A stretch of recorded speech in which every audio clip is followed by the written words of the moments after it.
चलिए आप सभी लोगों को नमस्ते। और हम लोग शुरुआत करेंगे। जैसा कि आपको पता होगा कि हम लोग डेली बेसिस पर इस समय लाइव आते हैं और 40 क्वेश्चन के टेस्ट का डिस्कशन हम लोग करते हैं।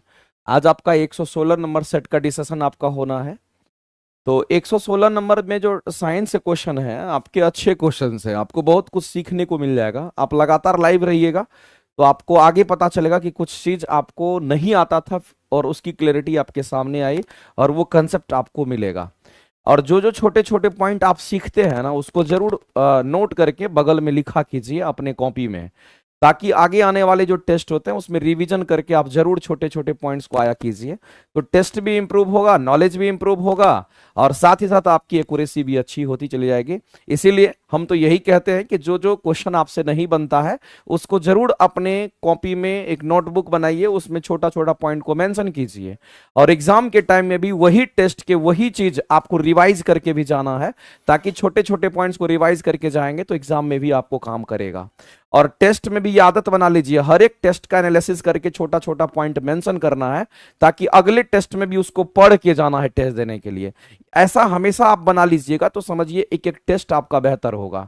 लोग कहते हैं कि हमारा टेस्ट में मार्क्स कम आता है, हमारा टेस्ट में मार्क्स कम आता है। क्यों आता है? क्योंकि आप कामचोर हैं, आप सही से काम नहीं करना चाहते हैं। आपको मैंने पहले भी बोला था कि आप टेस्ट में जो भी डिस्कशन होता है उसके छोटे छोटे पॉइंट्स को आप अपने नोटबुक में लिखिए और उसको हर एक टेस्ट जब देने जाते हैं तो उससे पहले रिवीजन करिए, उसका रिवीजन करिए, उसका रिवीजन करिए। आदत अगर बना हुआ रहेगा तो नए नए पॉइंट्स आपके दिमाग में रहता रहेगा और आगे आने वाले एग्जाम में भी जब आप बैठेंगे तो उससे पहले भी आप कई बार उसको रिवाइज कर चुके होंगे। तो आपको ये टेस्ट का डिस्कशन का भी फायदा कहीं ना कहीं आपके एग्जाम में बहुत डायरेक्ट पड़ेगा। लेकिन आप तो करते नहीं हो, आपको लगता है कि सर ऐसे ही बोल के चले जाते हैं बस हो गया। ऐसा थोड़ी होता है, आपको नोट भी करना चाहिए। छोटे छोटे पॉइंट्स को तो जरूर मेंशन कीजिए, तभी जाकर के आपको बहुत ज्यादा बेनिफिट होगा। तो चलिए आज हम लोग शुरुआत करते हैं। 116 नंबर सेट का जो डिस्कशन है उसके बारे में हम बात करते हैं। सबसे पहला क्वेश्चन हमारा क्या पूछा गया है, दाब की जो इकाइयां हैं वो क्या है ये पूछा गया। कई बार एग्जाम में आ जाता है तो छोटे छोटे पॉइंट्स पर भी आपको नजर रखना पड़ेगा। हमने आपको बोला था मेरे भाई, जब हम दाब की बात करते हैं तो दाब का हमारा दो तरह का फॉर्मूला होता है, दाब का एक फॉर्मूला नहीं होता है। जब भी हम दाब की बात करते हैं तो दाब का प्रेशर का दो फॉर्मूला होता है। शायद आपको नहीं भी पता होगा, नहीं पता हो तो जान लीजिए। अगर दाब की बात करते हैं, दाब का फॉर्मूला भी हमारा दो तरह का होता है। एक तो दाब जनरली हम लोग कहां कैलकुलेट करते हैं, तो ठोस वस्तु में हम लोग कैलकुलेट करते हैं, यानी तो चलो फॉर्मूला ही लिख देते हैं। यहां पर दाब का जो फॉर्मूला होता है ठोस वस्तु के लिए प्रेशर का फॉर्मूला। दाब कहने का मतलब हम प्रेशर की बात कर रहे हैं, समझना गौर से, बहुत काम का चीज हम आपको बता रहे हैं और बहुत ही ज्यादा कंसेप्चुअल चीज बता रहे हैं। तो दाब को प्रेशर पी से हम लोग दिखाते हैं और पी का फॉर्मूला एक तो हमारा होता है फोर्स पर यूनिट एरिया। ये बात सभी लोग जानते होंगे कि बल अपन में क्षेत्रफल यानी कि फोर्स पर यूनिट एरिया क्या देता है, तो हमारा दाब देता है। लेकिन यहां जो बल होगा उस बल को हम लोग बाहरी बल कहते हैं, बाहर से जो बल लगता है उस बल के द्वारा हमारा दाब पैदा होता है, तो ये बाहरी बल हमारा है, इस बात को ध्यान रखेंगे। एक और फॉर्मूला प्रेशर का हमारा होता है और प्रेशर का फॉर्मूला क्या होता है तो याद रखना रो जी इंटू एच होता है। ये दोनों फॉर्मूला काम करता है। तो ये फॉर्मूला हमारा कहां पे काम करेगा, तो ये वाला फॉर्मूला मेरे भाई केवल ठोस पदार्थ के लिए हमारा काम करता है। ये किस में काम करेगा तो याद रखना है ये केवल ठोस पदार्थ के लिए, कहीं और रेयरली हमारा द्रव और गैस के लिए यूज होता है, लेकिन 99% केस में हमारा कहां पे या जनरली कहां पर तो केवल ठोस के लिए हमारा यूज होता है। तो इसको केवल नहीं कह करके आप जनरली कह दीजिए, आप कह दीजिए जनरली कहां पर यूज होता है, ये बात आपको ध्यान रखेंगे। ये जनरली हमारा ठोस वस्तु में ये फॉर्मूला यूज होता है। अगर कहीं पर ठोस वस्तु का दाब निकालना है तो आप pressure equal to force per unit area लगाएंगे।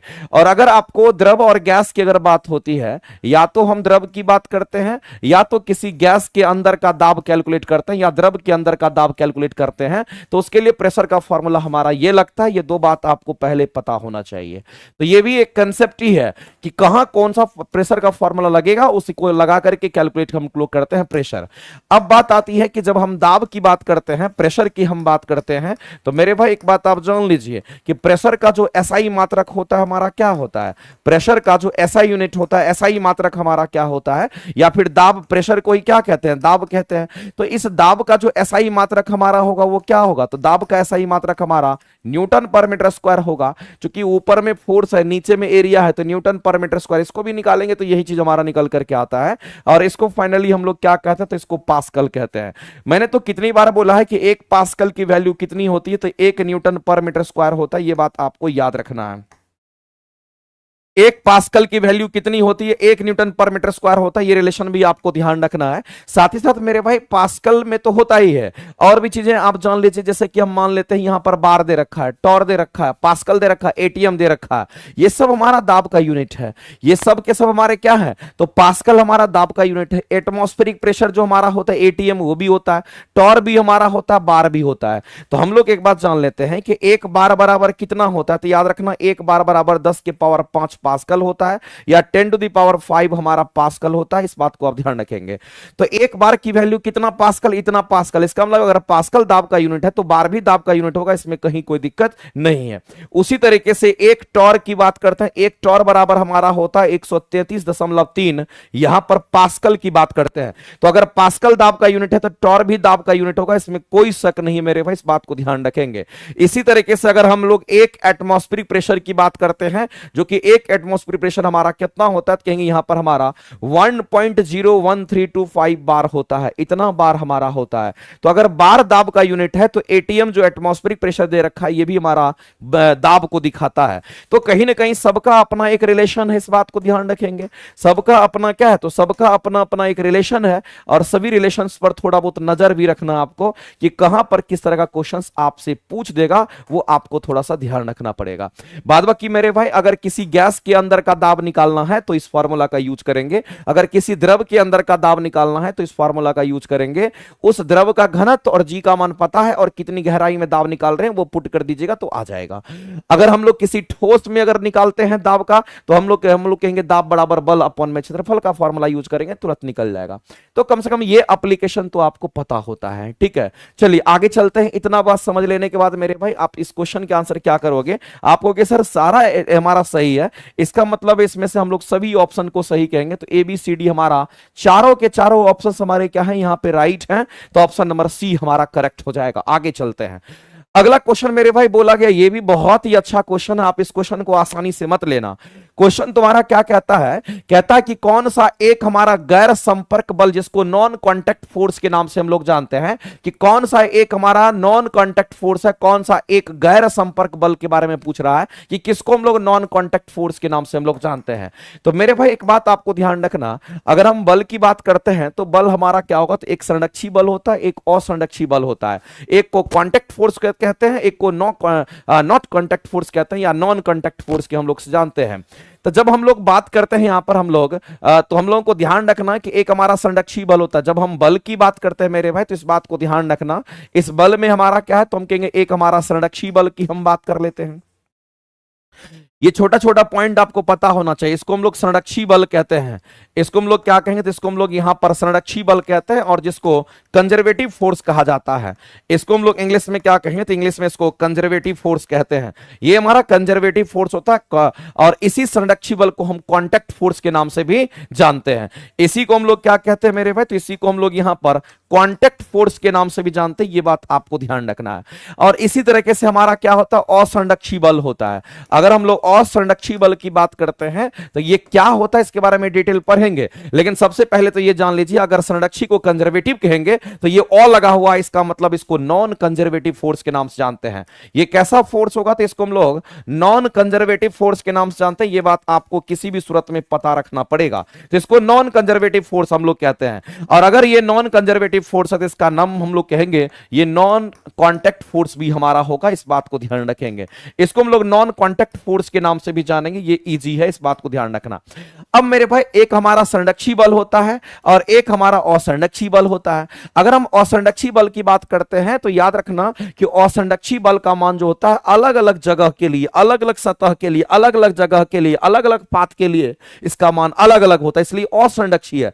संरक्षी का मतलब क्या होता है कि पाथ कैसा भी रहे, जगह कैसा भी रहे, बल उतना ही होगा। इसका मतलब आप समझने का कोशिश कीजिएगा मेरे भाई कि जो पाथ डिपेंडेंट होता है, जो जो पाथ डिपेंडेंट होता है उसको हम लोग असंरक्षी बल कहते हैं, और जो पाथ इंडिपेंडेंट होता है उसको हम लोग क्या कहते हैं, तो संरक्षी बल के नाम से हम लोग जानते हैं। तो अगर एक पाथ डिपेंडेंट फोर्स होता है, असंरक्षी बल हम उसको कहते हैं जो पाथ डिपेंडेंट होता है। इस बात को आप ध्यान रखेंगे। जो कैसा होता है मेरे भाई, तो जो पाथ पर डिपेंड करता है, जो पाथ डिपेंडेंट फोर्स होता है। और अगर हम मान लेते हैं कि पाथ कैसा हो सकता है, कोई पाथ समतल होता है, कोई पाथ खुरदुरा होता है, तो कहीं पर किसी का मान अगर खुरदुरा है तो आप जानते हैं कि अगर हम खुरदुरा है तो बल का मान कुछ और होगा, अगर कम खुरदुरा है तो बल का मान कुछ और होगा, समतल सतह है तो बल का मान कुछ और होगा। यानी कि बल का मान बदल रहा है, इसका मतलब वो असंरक्षी बल है, संरक्षी नहीं है। इस बात को ध्यान रखना। तो इसके एग्जांपल्स क्या होंगे मेरे भाई, तो ये इसके एग्जांपल्स आपके लिए इंपॉर्टेंट है। जैसे कि अगर हम बात करते हैं, आप सुनते होंगे फ्रिक्शन फोर्स के नाम के बारे में, फ्रिक्शन फोर्स का आपने नाम सुना होगा। अगर हम फ्रिक्शन फोर्स की बात करते हैं तो फ्रिक्शन फोर्स हमारा सतह पर निर्भर करता है, पाथ पर निर्भर करता है। अगर सतह समतल है तो फ्रिक्शन फोर्स कम होगा, सतह खुरदुरा है तो फ्रिक्शन फोर्स ज्यादा होगा, ज्यादा खुरदुरा है तो और फ्रिक्शन ज्यादा हमारा होता है। इसका मतलब ये कहीं ना कहीं पाथ पर निर्भर करता है, सतह पर निर्भर करता है, इसलिए इसको हम लोग असंरक्षी बल कहेंगे। अपने बल के मान को ये घटाता बढ़ाता रहता है इसलिए। और इसके साथ ही साथ हम लोग कहेंगे, और द्रव और गैस में भी हमारा होता है जिसको हम लोग विस्कस फोर्स के नाम से हम लोग जानते हैं। तो ये भी हमारा विस्कस फोर्स भी हमारा किसी में ज्यादा तो किसी में कम होगा। अगर कोई गाढ़ा द्रव होगा तो विस्कस फोर्स ज्यादा होगा, कोई पतला द्रव होता है विस्कस फोर्स हमारा कम होता है। तो इस बात को ध्यान रखना में भी वही भी सतह पर हमारा निर्भर करता है।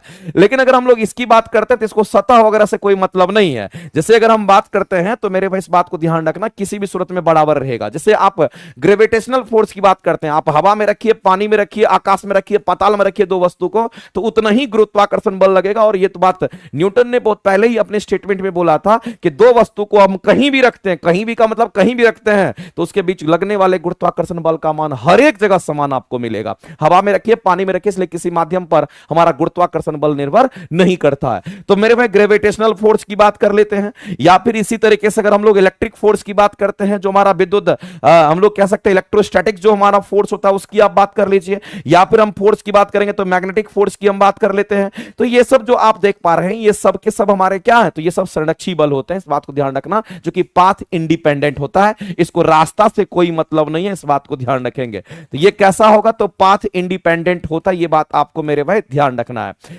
अब यहां पर कह रहा है कि कौन सा हमारा यहां पर नॉन कॉन्टैक्ट फोर्स है। नॉन कॉन्टैक्ट कहने का मतलब कौन सा हमारा असंरक्षी है, नॉन कंजर्वेटिव है। असंरक्षी मतलब हमारा कौन सा होगा, तो फ्रिक्शन फोर्स की हम बात करते हैं। तो बताइए इसमें से इस क्वेश्चन के आंसर क्या होंगे, कौन सा एक हमारा नॉन कॉन्टैक्ट फोर्स हमारा है, ये आपसे पूछा गया है। नॉन कॉन्टैक्ट फोर्स को हम लोग क्या कहते हैं, तो नॉन कॉन्टैक्ट फोर्स हमारा कौन सा होगा ये आपको बताना है। तो इस क्वेश्चन के जो आंसर्स हैं वो हमारे क्या होंगे, उल्टा लगता है लिखा गया। नॉन कॉन्टैक्ट फोर्स जो हमारा होता है, नॉन कॉन्टैक्ट फोर्स हम लोग किसको कहते हैं, ये उल्टा लिखा गया है, उल्टा लिखा गया है मेरे भाई। कॉन्टैक्ट फोर्स हम लोग किसको कहते हैं, तो असंरक्षी बल को कहते हैं। असंरक्षी, ये नाम चेंज कर लेना मेरे भाई, इसको हम लोग क्या कहते हैं, यहां पर नाम चेंज कर लेना, इसका नाम बदल जाता है। इसका नाम आपको ध्यान रखना, इसको हम लोग क्या कहते हैं, संरक्षी बल को हम लोग क्या कहेंगे, तो जो संरक्षी बल होगा उसको हम लोग क्या कहते हैं, तो संरक्षी बल को हम लोग कहते हैं, असंरक्षी को कॉन्टैक्ट फोर्स के नाम से जानते हैं, इसको कॉन्टैक्ट फोर्स कहते हैं। सॉरी, इसको हम लोग क्या कहेंगे, तो ये हमारा कॉन्टैक्ट फोर्स ये हमारा होता है, ध्यान रखेंगे। और नॉन कॉन्टैक्ट फोर्स हमारा कौन होगा, तो ये हमारा होता है, इसको नॉन कॉन्टैक्ट फोर्स के नाम से हम लोग जानते हैं। ये हम लोग ऐसे ध्यान में, नॉन कॉन्टैक्ट फोर्स भी इसको यहां पर हम लोग कहेंगे। जैसे घर्षण होगा तो कॉन्टैक्ट होता है, विस्कस फोर्स भी घर्षण उत्पन्न करता है, कॉन्टैक्ट होता है, इसलिए कॉन्टैक्ट फोर्स में हमारा ये सब आता है। तो कौन सा नॉन कॉन्टैक्ट हमारा होगा, तो मेरे भाई नॉन कॉन्टैक्ट में अगर देखेंगे तो ये सब हमारे होंगे, जिसमें हमारा ग्रेविटेशनल फोर्स होगा, हमारा इलेक्ट्रोस्टैटिक फोर्स होगा, हमारा मैग्नेटिक फोर्स होगा, इसमें कोई डायरेक्ट कॉन्टैक्ट नहीं होता। इस बात को आप समझते होंगे, इसीलिए हम कहेंगे यहां पर हमारा नॉन कॉन्टैक्ट बोलेगा तो हमारा चुंबकीय बल जो होता है जिसको मैग्नेटिक फोर्स कहते हैं, इसमें डायरेक्ट कोई कॉन्टैक्ट में हमारा नहीं होता है, इस बात को ध्यान रखेंगे। तो यहां पर यह स्टेटमेंट आपको थोड़ा सा ध्यान रखना पड़ेगा, किसको क्या बोलते हैं उसके हिसाब से यह क्वेश्चन पूछा गया था। जो इफेक्टिव फ्रिक्शन फोर्स तो हमारा कॉन्टैक्ट फोर्स है, कॉन्टैक्ट होगा तभी फ्रिक्शन होगा, तो ये तो आंसर हमारा नहीं करेंगे। अगर प्रभावी बल की बात करते हैं, इसको इफेक्टिव फोर्स कहते हैं, इसी को अप्लाइड फोर्स भी कहा जाता है, इसी को हम लोग क्या कहते हैं, इसी को हम लोग अप्लाइड फोर्स कहते हैं। और जब आप किसी भी चीज को अप्लाई करते हैं, अप्लाई खींचते हैं या दबाते हैं, तो वैसी परिस्थिति में उसको अप्लाइड फोर्स कहते हैं। हमारे और आपके द्वारा लगाया गया बल को अप्लाइड फोर्स कहा जाता है, जिसको हम लोग यहां पर बोलेंगे। तो ये अप्लाइड फोर्स हमारा कैसा होता है, ये भी हमारा कांटेक्ट फोर्स के रूप में हमारा होता है। ये भी कैसा होगा, तो ये भी हमारा कांटेक्ट फोर्स होता है, इस बात को ध्यान रखना मेरे भाई। तो ये भी कांटेक्ट फोर्स होगा। तो ये दोनों हमारा कांटेक्ट फोर्स है तो नहीं होगा। एक हमारा नॉन कांटेक्ट फोर्स था, जो कि हमारा ऑप्शन नंबर ए करेक्ट हो जाएगा, इस बात को आप ध्यान रखना। और कई बार संरक्षी और असंरक्षी भी पूछता है, तो इसको भी आप ध्यान रखें। अगर कोई असंरक्षी है तो पाथ पर निर्भर करेगा, और कोई अगर संरक्षी है तो उसको पाथ से कोई मतलब नहीं होता है, उसको भी आप ध्यान रखेंगे। अगला क्वेश्चन मेरे भाई आपको बताना है, इस क्वेश्चन के आंसर्स आपको करके बताना है। फटाक से बताइए इस क्वेश्चन का आंसर, अच्छे क्वेश्चंस है। क्वेश्चन कहता है कि कौन छाया की उत्पत्ति के लिए जिम्मेवार है। कौन हमारा छाया की उत्पत्ति के लिए जिम्मेवार है, ये क्वेश्चन आपको बताना है। तो कौन ऐसा है जो छाया यानी कि प्रतिबिंब के लिए जिम्मेवार होगा, ये आपको बताना है। तो मेरे भाई एक बात आप ध्यान रखना है, छाया के लिए कौन जिम्मेवार हमारा होगा, तो इसके लिए आंसर करेंगे हम लोग क्या, तो आंसर करेंगे प्रकाश का ऋजु रेखीय प्रसार, जिसको रेक्टिलिनियर प्रोपगेशन ऑफ लाइट कहते हैं। रेक्टिलिनियर प्रोपगेशन ऑफ लाइट हम किसको कहते हैं, वैसी प्रकाश जो सीधी रेखा में गमन करती है, वैसी प्रकाश जो सीधी रेखा में गमन करती है उसी को कहा जाता है। तो आपको ध्यान रखना मेरे भाई, हम उसकी बात कर रहे हैं, वैसी प्रकाश जो सीधी रेखा में गमन करती है, वैसी प्रकाश जो सीधी रेखा में गमन करती है। कैसी गमन करती है, तो सीधी रेखा में गमन करती है। वैसी प्रकाश जो सीधी रेखा में गमन करती है उसको हम लोग क्या कहते हैं, तो उस गमन करती है उसको हम लोग क्या कहते हैं, तो उसी को हम लोग यहां पर कहेंगे लीनियर प्रोपगेशन ऑफ लाइट के नाम से जानते हैं। और इससे आप आसानी से प्रतिबिंब या इमेज बना सकते हैं। जैसे कि आप एक काम करिए मेरे भाई, हम आपको एक एग्जांपल बताते हैं, समझना गौर से। जैसे कि मान लेते हैं कि ये हमारे पास क्या है, तो ये हमारे पास एक पेज है, आपके पास भी पेज होगा, आप भी कर सकते हो। इसको ऐसे करके फोल्ड कर लीजिए, एक ट्यूब जैसा संरचना इसका बना लीजिए आप। अगर इसको ट्यूब जैसा संरचना बना लेते हैं और ऐसी परिस्थिति में एक आंख को बंद कीजिए, दूसरे आंख से देखिएगा, तो आपको सामने की चीजें जो है वो पूरा क्लियर नजर आएगी।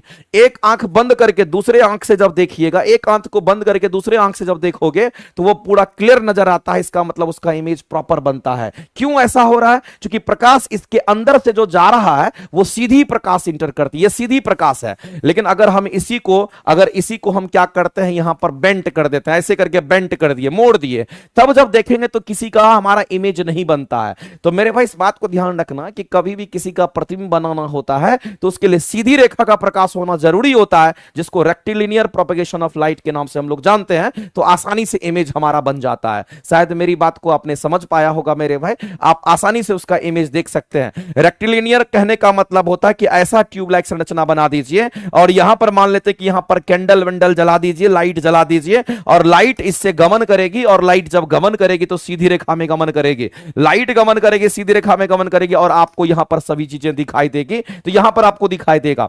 लेकिन अगर हम मान लेते हैं कि ट्यूब जो हमारा होता है, इस ट्यूब को हम लोग क्या कर देते हैं, इस ट्यूब को यहां पर बेंड कर देते हैं।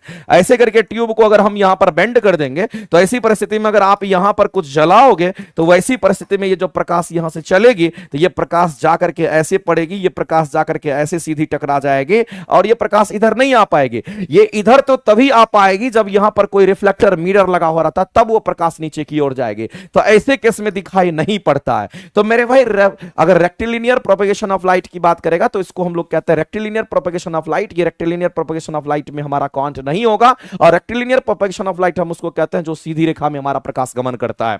तो इससे हम लोग क्या करते हैं, तो छाया की उत्पत्ति कर सकते हैं, इमेज देख सकते हैं। उस बात को आप ध्यान रखेंगे, एकदम सिंपल सा बात है। तो अगर हम बात करते हैं मेरे भाई, इस क्वेश्चन के आंसर्स तो मिल गया, लेकिन अगर कोई आपसे पूछता है कि ध्रुवीकरण क्या होता है, तो आपको ध्यान रखना, जैसे आप घर में क्या करते हैं, बल्ब जलाते हैं, और घर में बल्ब जलाते हैं तो बल्ब की जो रोशनी होती है वो चारों दिशाओं में फैल जाती है। इसको अध्रुवित प्रकाश कहा जाता है। और इसी के बीच में क्या करते हैं, एक निकोल प्रिज्म का इस्तेमाल करते हैं, और जो निकोल प्रिज्म हमारा होता है उसको यहां पर लगा दिया जाता है। तब ऐसी परिस्थिति में जो अध्रुवित प्रकाश हमारा होता है, ये अध्रुवित प्रकाश हमारा क्या होता है, किसी एक पर्टिकुलर डायरेक्शंस में हमारा हो जाता है, और इसी को हम कहते हैं ध्रुवित प्रकाश के नाम से जानते हैं। तो मेरे भाई चारों दिशा में अगर ये हमारा फैल गए तो इसको हम लोग अध्रुवित प्रकाश कहते हैं।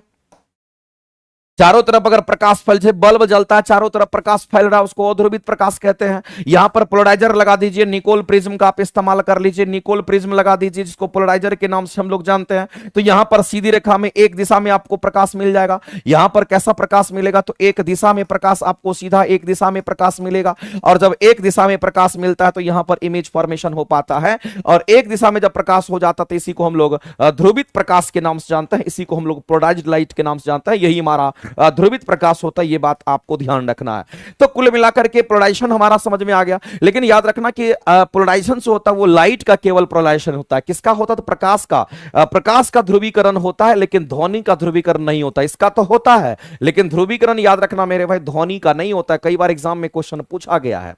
विवर्तन की बात करते हैं तो विवर्तन ध्वनि का भी होता है और विवर्तन हमारा प्रकाश का भी होता है। छोटे से छिद्र से अगर प्रकाश पास करती है और चारों तरफ अगर फैल जाती है, इसी घटना को प्रकाश का विवर्तन कहते हैं। लेकिन प्रकाश के विवर्तन के लिए छोटी छिद्र का होना बहुत जरूरी होता है, तभी विवर्तन होगा। अगर बड़ा छिद्र होगा तो प्रकाश सीधा निकल जाएगा, उसमें विवर्तन की घटना नहीं घटती है। जितना छोटा छिद्र होगा विवर्तन उतना ही हमारा क्या होता है, ज्यादा होता है। आगे चलते हैं, अगला क्वेश्चन। इस क्वेश्चन के आंसर मेरे भाई क्या होगा, तो ऑप्शन नंबर बी, इस बात को ध्यान रखेंगे। अगला कहता है मिलान करना है, और मिलान करके आपको बताना है कि किस कलर के कॉम्बिनेशंस पर क्वेश्चन पूछा गया। एक बार बताइए इस क्वेश्चन के आंसर मेरे भाई क्या कहता है। आपको दे रखा है हरा, नीला, पीला, ये सब दे रखा है। जब भी हम लोग कलर की बात करते हैं तो याद रखना ये ट्रिक हमेशा काम करता है, और ट्रिक एक एक बच्चे को पढ़ा हुआ होना चाहिए। और ये ट्रायंगल की अगर हम बात करते हैं, इस ट्रायंगल का जो शीर्ष होता है, इसके शीर्ष बिंदु पर आप प्राइमरी कलर को रखिए, जिसको रेड, ब्लू, आप ग्रीन कह दीजिए। प्राइमरी कलर कहने का मतलब जो लाल, हरा, नीला होता है उसको हम लोग प्राथमिक रंग कहते हैं, याद रखना पड़ेगा आपको, जो कि शीर्ष पर मौजूद होता है। और अगर दो प्राइमरी कलर को मिला देंगे तो सेकेंडरी कलर, दो प्राइमरी कलर को मिला दीजिए सेकेंडरी कलर, दो प्राइमरी कलर को मिला दीजिए सेकेंडरी कलर। अब मेरे भाई जब इन दोनों को मिलाओगे तो हमारा येलो बनेगा, इन दोनों को मिलाओगे तो मैजेंटा मिलेगा, इन दोनों को मिलाओगे तो सियान मिलेगा। तो हम लोगों को याद कैसे रखना, तो ऐसे घुमाना है, रेड, ब्लू, ग्रीन और येलो, मैजेंटा, सियान, YMC, red, blue, green, RBG और YMC, इन दोनों के बीच में Y, इन दोनों के बीच में M, इन दोनों के बीच में C। येलो, मैजेंटा, सियान ये सेकेंडरी कलर को दिखाता है। तो दो प्राइमरी कलर के मिलने से एक सेकेंडरी कलर का निर्माण होता है, ये बात आपको ध्यान रखना है। क्वेश्चन इस तरीके से पूछता है। कई बार यह भी पूछता है कि लाल रंग का जो पूरक रंग होगा वो सियान होगा, ग्रीन का जो पूरक रंग होगा अपोजिट में मैजेंटा होगा, ब्लू का जो पूरक रंग होगा अपोजिट में हमारा येलो होता। तो आपको पूरक रंग भी पता होना चाहिए। तो कलर कॉम्बिनेशन को हम लोग यहां पर देखते हैं। बताइए मैजेंटा किसका कलर कॉम्बिनेशन होगा, तो मैजेंटा जो हमारा ये किसका कॉम्बिनेशन, तो हमारा रेड और ब्लू का होगा। यानी कि रेड और ब्लू जब मिला दीजिएगा तो आपको मैजेंटा मिलेगा। तो इसका मतलब मेरे भाई रेड और ब्लू कहां दे रखा है, तो रेड और ब्लू कहीं ना कहीं यहां पर आपको दिख रहा है। इसका मतलब मैजेंटा ए का तो हमारा 2 मैच कर जाएगा। अगर ए का 2 मैच करेगा तो यहां तो ए का 4 है, ये ऑप्शन खत्म हो गया। ए का 2 हमारा यहां है, यहां भी ए का 2 दे रखा है। आगे चलते हैं, अगला मिलान देखते हैं। अब हम लोग को यह समझना है मेरे भाई, यहां पर मैजेंटा तो चलो पता चल गया, एक यहां पर सियान भी दे रखा। और सियान जो हमारा होता है ये किसका कॉम्बिनेशन है, तो ये हमारा ब्लू और ग्रीन का कॉम्बिनेशन। एक तरफ ब्लू है दूसरी तरफ ग्रीन है, तो मेरे भाई नीला और हरा का कॉम्बिनेशन है। तो नीला हरा यहां पर दे रखा है, इसका मतलब है कि डी का हमारा क्या करेंगे, तो 1 मैच करेगा। तो डी का 1 यहां भी है, ये तो ऐसे भी एलिमिनेट हो गया, डी का 1 यहां भी है। तो मामला अभी भी दोनों में फंसा हुआ है। टील किसको कहते हैं, ये क्वेश्चन आपका, टील की अगर बात करते हैं वो किसको कहते हैं, तो मेरे भाई टील जो हमारा होगा वो किसका कॉम्बिनेशन होता है, तो टील भी हमारा कॉम्बिनेशन ऑफ कलर होता है। इसको नीला, हरा और सफेद को कहते हैं। और मोव्र किसका कॉम्बिनेशन होता है, तो हरा और नीला को हम लोग क्या कहते हैं, नहीं मोव्र किसका कॉम्बिनेशन होता है, तो आपको ध्यान रखना है नीला, लाल और सफेद का हमारा होता है। इसका मतलब है हम लोग क्या कहेंगे, ए का तो 2 मैच कर गया और बी का हमारा 3 मैच कर गया। उसके बाद डी का शायद हमारा 1 मैच किया था, डी का हमारा 1 मैच किया था। तो 2 3 1 2 3 1 यानी कि 2 3 4 1 हमारा राइट होगा, और 2 3 4 1 यहां पर ऑप्शन नंबर ए में आपका करेक्ट हो जाएगा। ये दोनों याद कर लीजिएगा, लिख लीजिएगा आप। आगे चलते हैं, परिपथ में विद्युत धारा कब वाटहीन होता है, ये क्वेश्चन मेरे भाई 12th लेवल का क्वेश्चन है और अच्छा क्वेश्चन है। अगर समझ के पढ़ोगे तो बनेगा, लेकिन जितना बात हम आपको बताएंगे उतना बात अगर आप ध्यान में रख लीजिएगा तो ये क्वेश्चन कभी भी आप बना लीजिएगा, इसके लिए कोई दिक्कत नहीं है। समझना मेरे भाई, हम RLC सर्किट पर चलते हैं और उसी से ये क्वेश्चन आपका पूछा गया है। तो आप एक बात जान लीजिए, RLC सर्किट किसने किसने नहीं देखा है, और जिसने नहीं देखा वो देख लीजिए RLC सर्किट हमारा कैसा होता है। RLC सर्किट में एक तो रेजिस्टेंस रेजिस्टेंस हमारा होता है, और एक हमारा क्या होगा तो इंडक्टर। रेजिस्टेंस को तो हम लोग ऐसे दिखाते हैं, जिगजैग पाथ में दिखाते हैं। ये हमारा क्या होगा तो कहेंगे रेजिस्टेंस होता है। और इंडक्टर जो हमारा होता है इसको स्पाइरल वाइंडिंग यानी कि हम लोग स्प्रिंग की तरह दिखाते हैं। और जो कैपेसिटर हमारा होता है इसको पैरेलल प्लेट कैपेसिटर को हम लोग ऐसे दिखाते हैं, इस बात को ध्यान रखना। तो ये आरएलसी सर्किट है, इसको कहेंगे रेजिस्टेंस, इसको कहेंगे इंडक्टर, और इसको बोलेंगे हम लोग क्या तो कैपेसिटर बोलते हैं। तो आरएलसी सर्किट की बात कर रहा है मेरे भाई। तो आरएलसी सर्किट में आपसे पूछा कि किसको वाटहीन कहेंगे। वाटहीन कहने वाला हमारा एवरेज पावर 0 होना चाहिए। वाटहीन कहने का मतलब है कि अगर वाटहीन किसी को कहते हैं, इसका मतलब है मेरे भाई कि उसके जो एवरेज पावर होते हैं वो 0 होना चाहिए। पावर अगर 0 होगा तो इसका मतलब वाटहीन होगा, इसका मतलब कोई पावर हमारा नहीं होगा। तो मेरे भाई कौन पावर कंज्यूम नहीं करता, इसको बताना है आपको। तो इस बात को ध्यान रखना कि ना तो पावर ये कंज्यूम करता है, ना तो पावर आपका ये कंज्यूम करता है, दोनों का एवरेज पावर 0 होता है। लेकिन किस केस में एवरेज पावर 0 होता है तो याद रखना मेरे भाई, इसमें आपको 2-3 बात याद रखना। अगर प्योर रेसिस्टिव सर्किट अगर हमारा होता है, कैसा सर्किट होगा, अगर प्योर रेसिस्टिव सर्किट होता है तो ऐसी परिस्थिति में आपको ध्यान रखना कि एवरेज पावर इसके लिए हमारा कितना होगा, तो एवरेज पावर की वैल्यू 1 होती है। दूसरी बात याद रखना मेरे भाई, अगर हम यहां पर प्योर इंडक्टिव सर्किट की अगर बात करते हैं, ये इंडक्टर के लिए इंडक्टिव सर्किट की अगर बात करते हैं, तो प्योर इंडक्टिव सर्किट की अगर हम बात करेंगे तो प्योर इंडक्टिव सर्किट के लिए जो एवरेज पावर हमारा होगा, ये एवरेज पावर हमारा कितना होगा तो 0 होता है। और इसी तरीके से अगर हम यहां पर प्योर कैपेसिटिव सर्किट की अगर हम बात करते हैं, तो ये जो प्योर कैपेसिटिव सर्किट हमारा होता है, इसके लिए हम लोग को बताना है एवरेज पावर की वैल्यू क्या होगी। तो यहां भी एवरेज पावर की वैल्यू जो होती है वो 0 होती है।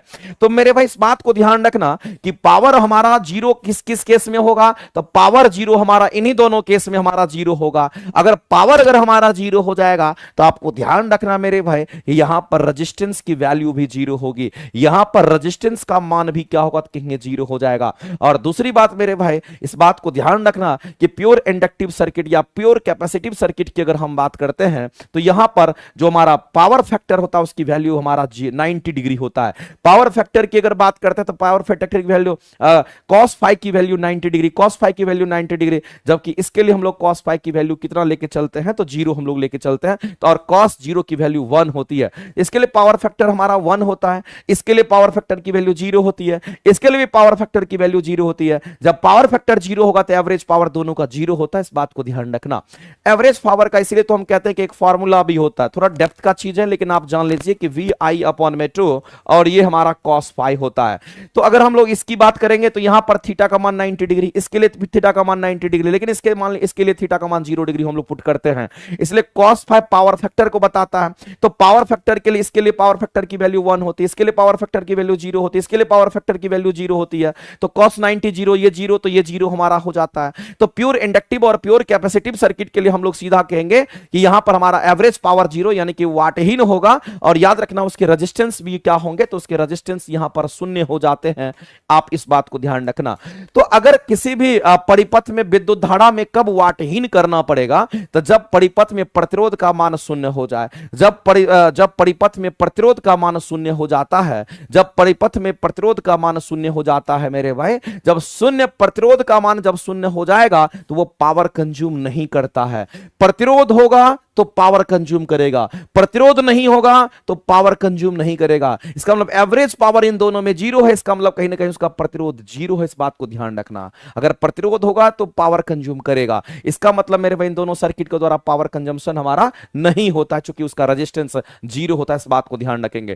थोड़ा सा ऊपर का चीज था, लेकिन इस बात को आप ध्यान रखना, जितना बात मैंने बताया है, खास करके एवरेज पावर पर क्वेश्चन पूछता है। प्योर रेसिस्टिव, प्योर इंडक्टिव और प्योर कैपेसिटिव पर क्वेश्चन आपके आते हैं। अगला क्वेश्चन, ये वाला क्वेश्चन मेरे भाई अच्छा क्वेश्चन, हम चाहेंगे कि इस क्वेश्चन का आंसर आप लोग करिए। हिंदी में लिखिए, हिंदी में लिखिए, प्योर रेसिस्टिव हिंदी में लिखिए, इंडक्टिव हिंदी में लिखिए। प्योर का मतलब शुद्ध प्रेरकत्व की बात करेंगे, शुद्ध हम लोग क्या तो कहेंगे रेजिस्टेंस यानी प्रतिरोध की बात करेंगे, इसका मतलब ये होता है, उसमें दूसरा कुछ हमारा मिलावट नहीं है, बस उसी की हम बात करेंगे। चलो इस क्वेश्चन को हम लोग देखते हैं। जब किसी धारावाहिक कुंडली को चुंबकीय क्षेत्र में किसको रखना, धारावाहिक कुंडली, यानी कि कोई भी हमारा धारावाहिक कुंडली, धारावाहिक कुंडली कहने का मतलब कोई कंडक्टर होना चाहिए हमारे पास क्या होना चाहिए, कोई कंडक्टर होना चाहिए। क्या होना चाहिए, तो कोई भी कंडक्टर की हम बात करते हैं जिससे करंट पास कर सकता है, किसी चालक की बात करते हैं जिससे करंट पास कर सकता है। कह रहा कि जब किसी धारावाहिक कुंडली को कहां रखना है, तो मैग्नेटिक फील्ड में रखना है मेरे भाई, चुंबकीय क्षेत्र में उसको रखना है। यह क्वेश्चन आपसे बोला गया है। तो आपको कहां रखना है, तो मैग्नेटिक फील्ड में रखना है। अभी हम मैग्नेटिक फील्ड आपको दिखाते हैं मेरे भाई। इधर हम मान लेते कि ये हमारा नॉर्थ पोल का है, इधर हम मान लेते कि ये हमारा साउथ पोल का है। तो एक तरफ हमारा नॉर्थ पोल, एक तरफ हमारा साउथ पोल, इसका मतलब इसके चारों तरफ हमारा मैग्नेटिक फील्ड होगा। इस बात को ध्यान रखना, क्योंकि ये नॉर्थ है, ये साउथ है, तो ये मैग्नेटिक हमारा मैग्नेट है, तो मैग्नेटिक फील्ड हमारा जरूर होगा। तो इस परिस्थिति में कह रहा है कि अब आपको क्या रखना है, तो अब आपको क्या करना है, इसके बीच में मान लेते हैं एक ऐसे कंडक्टर को रखना जिससे करंट का फ्लो हो सकता है। तो इसमें एक कंडक्टर को रख दीजिए, कोई दिक्कत नहीं, एक कंडक्टर को रख दीजिए। लेकिन जैसे ही आप कंडक्टर को रखेंगे, जैसे इसमें कंडक्टर को रखेंगे मेरे भाई, याद रखना है ये नॉर्थ और साउथ पोल का जो मैग्नेटिक फील्ड है, ये मैग्नेटिक फील्ड क्या करेगा, इसमें रोटेशन प्रोवाइड करने लगता है। ये क्या करता है, इसको रोटेट करने लगता है, और ये बेचारा जो कंडक्टर है इसी के अंदर हमारा घूमने लगता है इस तरीके से। और ऐसा जनरली कहां देखने को मिलता है, तो ऐसा मोटर में देखने को मिलता है। हम लोग जो मोटर यूज करते हैं, पंखा में मोटर यूज करते हैं, पंखा में मोटर यूज करते हैं, आप इलेक्ट्रिसिटी सप्लाई करते हैं, मैग्नेटिक फील्ड जनरेट होता है, और वहां पर हमारा कंडक्टर होता है, वो हमारा घूमने लगता है, और पंखा का ब्लेड भी हमारा घूमने लगता है। तो ये कहीं ना कहीं कुछ ऐसा ही हमारा होता है। तो किसी धारावाहिक कुंडली को कहां रखना है, तो मैग्नेटिक फील्ड में रखा जाता है। तो उस पर एक बल उत्पन्न होता है, इस पर एक बल उत्पन्न होता है, और बल क्या करता है, उसको घुमाता है और उसमें टॉर्क पैदा करता है, जिसको हम लोग बल आघूर्ण कहते हैं। तो बल के द्वारा क्या होगा, घूर्णन होगा, उसको टॉर्क कहते हैं, उसमें टॉर्क मिल जाता है, टॉर्क के कारण वो हमारा घूमता है मेरे भाई। इस बात को ध्यान रखना, ऐसा किसमें होता है, तो ऐसा हमारे मोटर में होता है। इस बात को ध्यान रखेंगे, ऐसा हमारे मोटर में होता है, ये बात आपको ध्यान रखना पड़ेगा। और मोटर जो हमारा होता है, ये फ्लेमिंग के लेफ्ट हैंड रूल पर काम करता है, ये भी बात आपको ध्यान रखना चाहिए। मोटर हमारा किस पर काम करता है, तो फ्लेमिंग के लेफ्ट हैंड रूल पर काम करता है, ये बात आपको ध्यान रखना है। आगे चलते हैं। अगला क्वेश्चन है कि उष्मागतिकी में निम्नलिखित में से कौन सा कथन सही है। शायद मेरे भाई ये क्वेश्चन आपके लिए इंपॉर्टेंट हो सकता है, क्योंकि एग्जाम आस्किंग क्वेश्चन आपका है, और ऐसे क्वेश्चन एग्जाम में आते हैं और आपको आंसर करना चाहिए। सबसे पहला चीज है, थर्मोडायनामिक्स की बात कर रहा है। किसकी बात कर रहा है, तो यहां पर थर्मोडायनामिक्स की बात कर रहा है। और थर्मोडायनामिक्स टर्म का आपको इंपॉर्टेंट समझ में आना चाहिए। इसमें दो टर्म लिखा हुआ, थर्मो और डायनामिक्स। देखो थर्मो का मतलब हमारा क्या होता है, कहेंगे थर्मो का मतलब हमारा हीट होता है, और डायनामिक्स का मतलब क्या होता है, कहेंगे डायनामिक्स का मतलब मोशन होता है।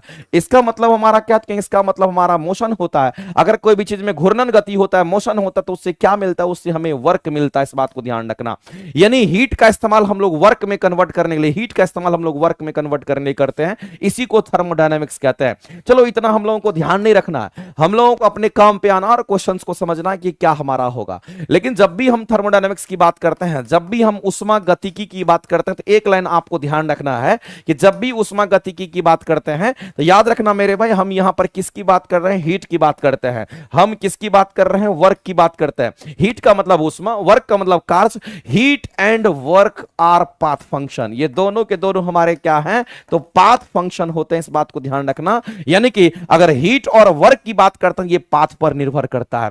अलग अलग पाथ के लिए हमारा उष्मा और अलग अलग पाथ के लिए हमारा कार्य क्या होगा, तो अलग अलग होता है। तो ये हमारा पाथ पर निर्भर करता है। Heat and work our path dependent, इस बात को आप ध्यान रखेंगे। ये हमारा किस पर, तो ये हमारा पाथ डिपेंडेंट होता है, जो कि पाथ पर निर्भर करता है। और अलग अलग रास्ते से जाएंगे तो अलग अलग हीट, अलग अलग रास्ते से जाएंगे तो अलग अलग वर्क मिलेगा। आपको दिखाएंगे आगे, एक क्वेश्चन इसी पर दे रखा है।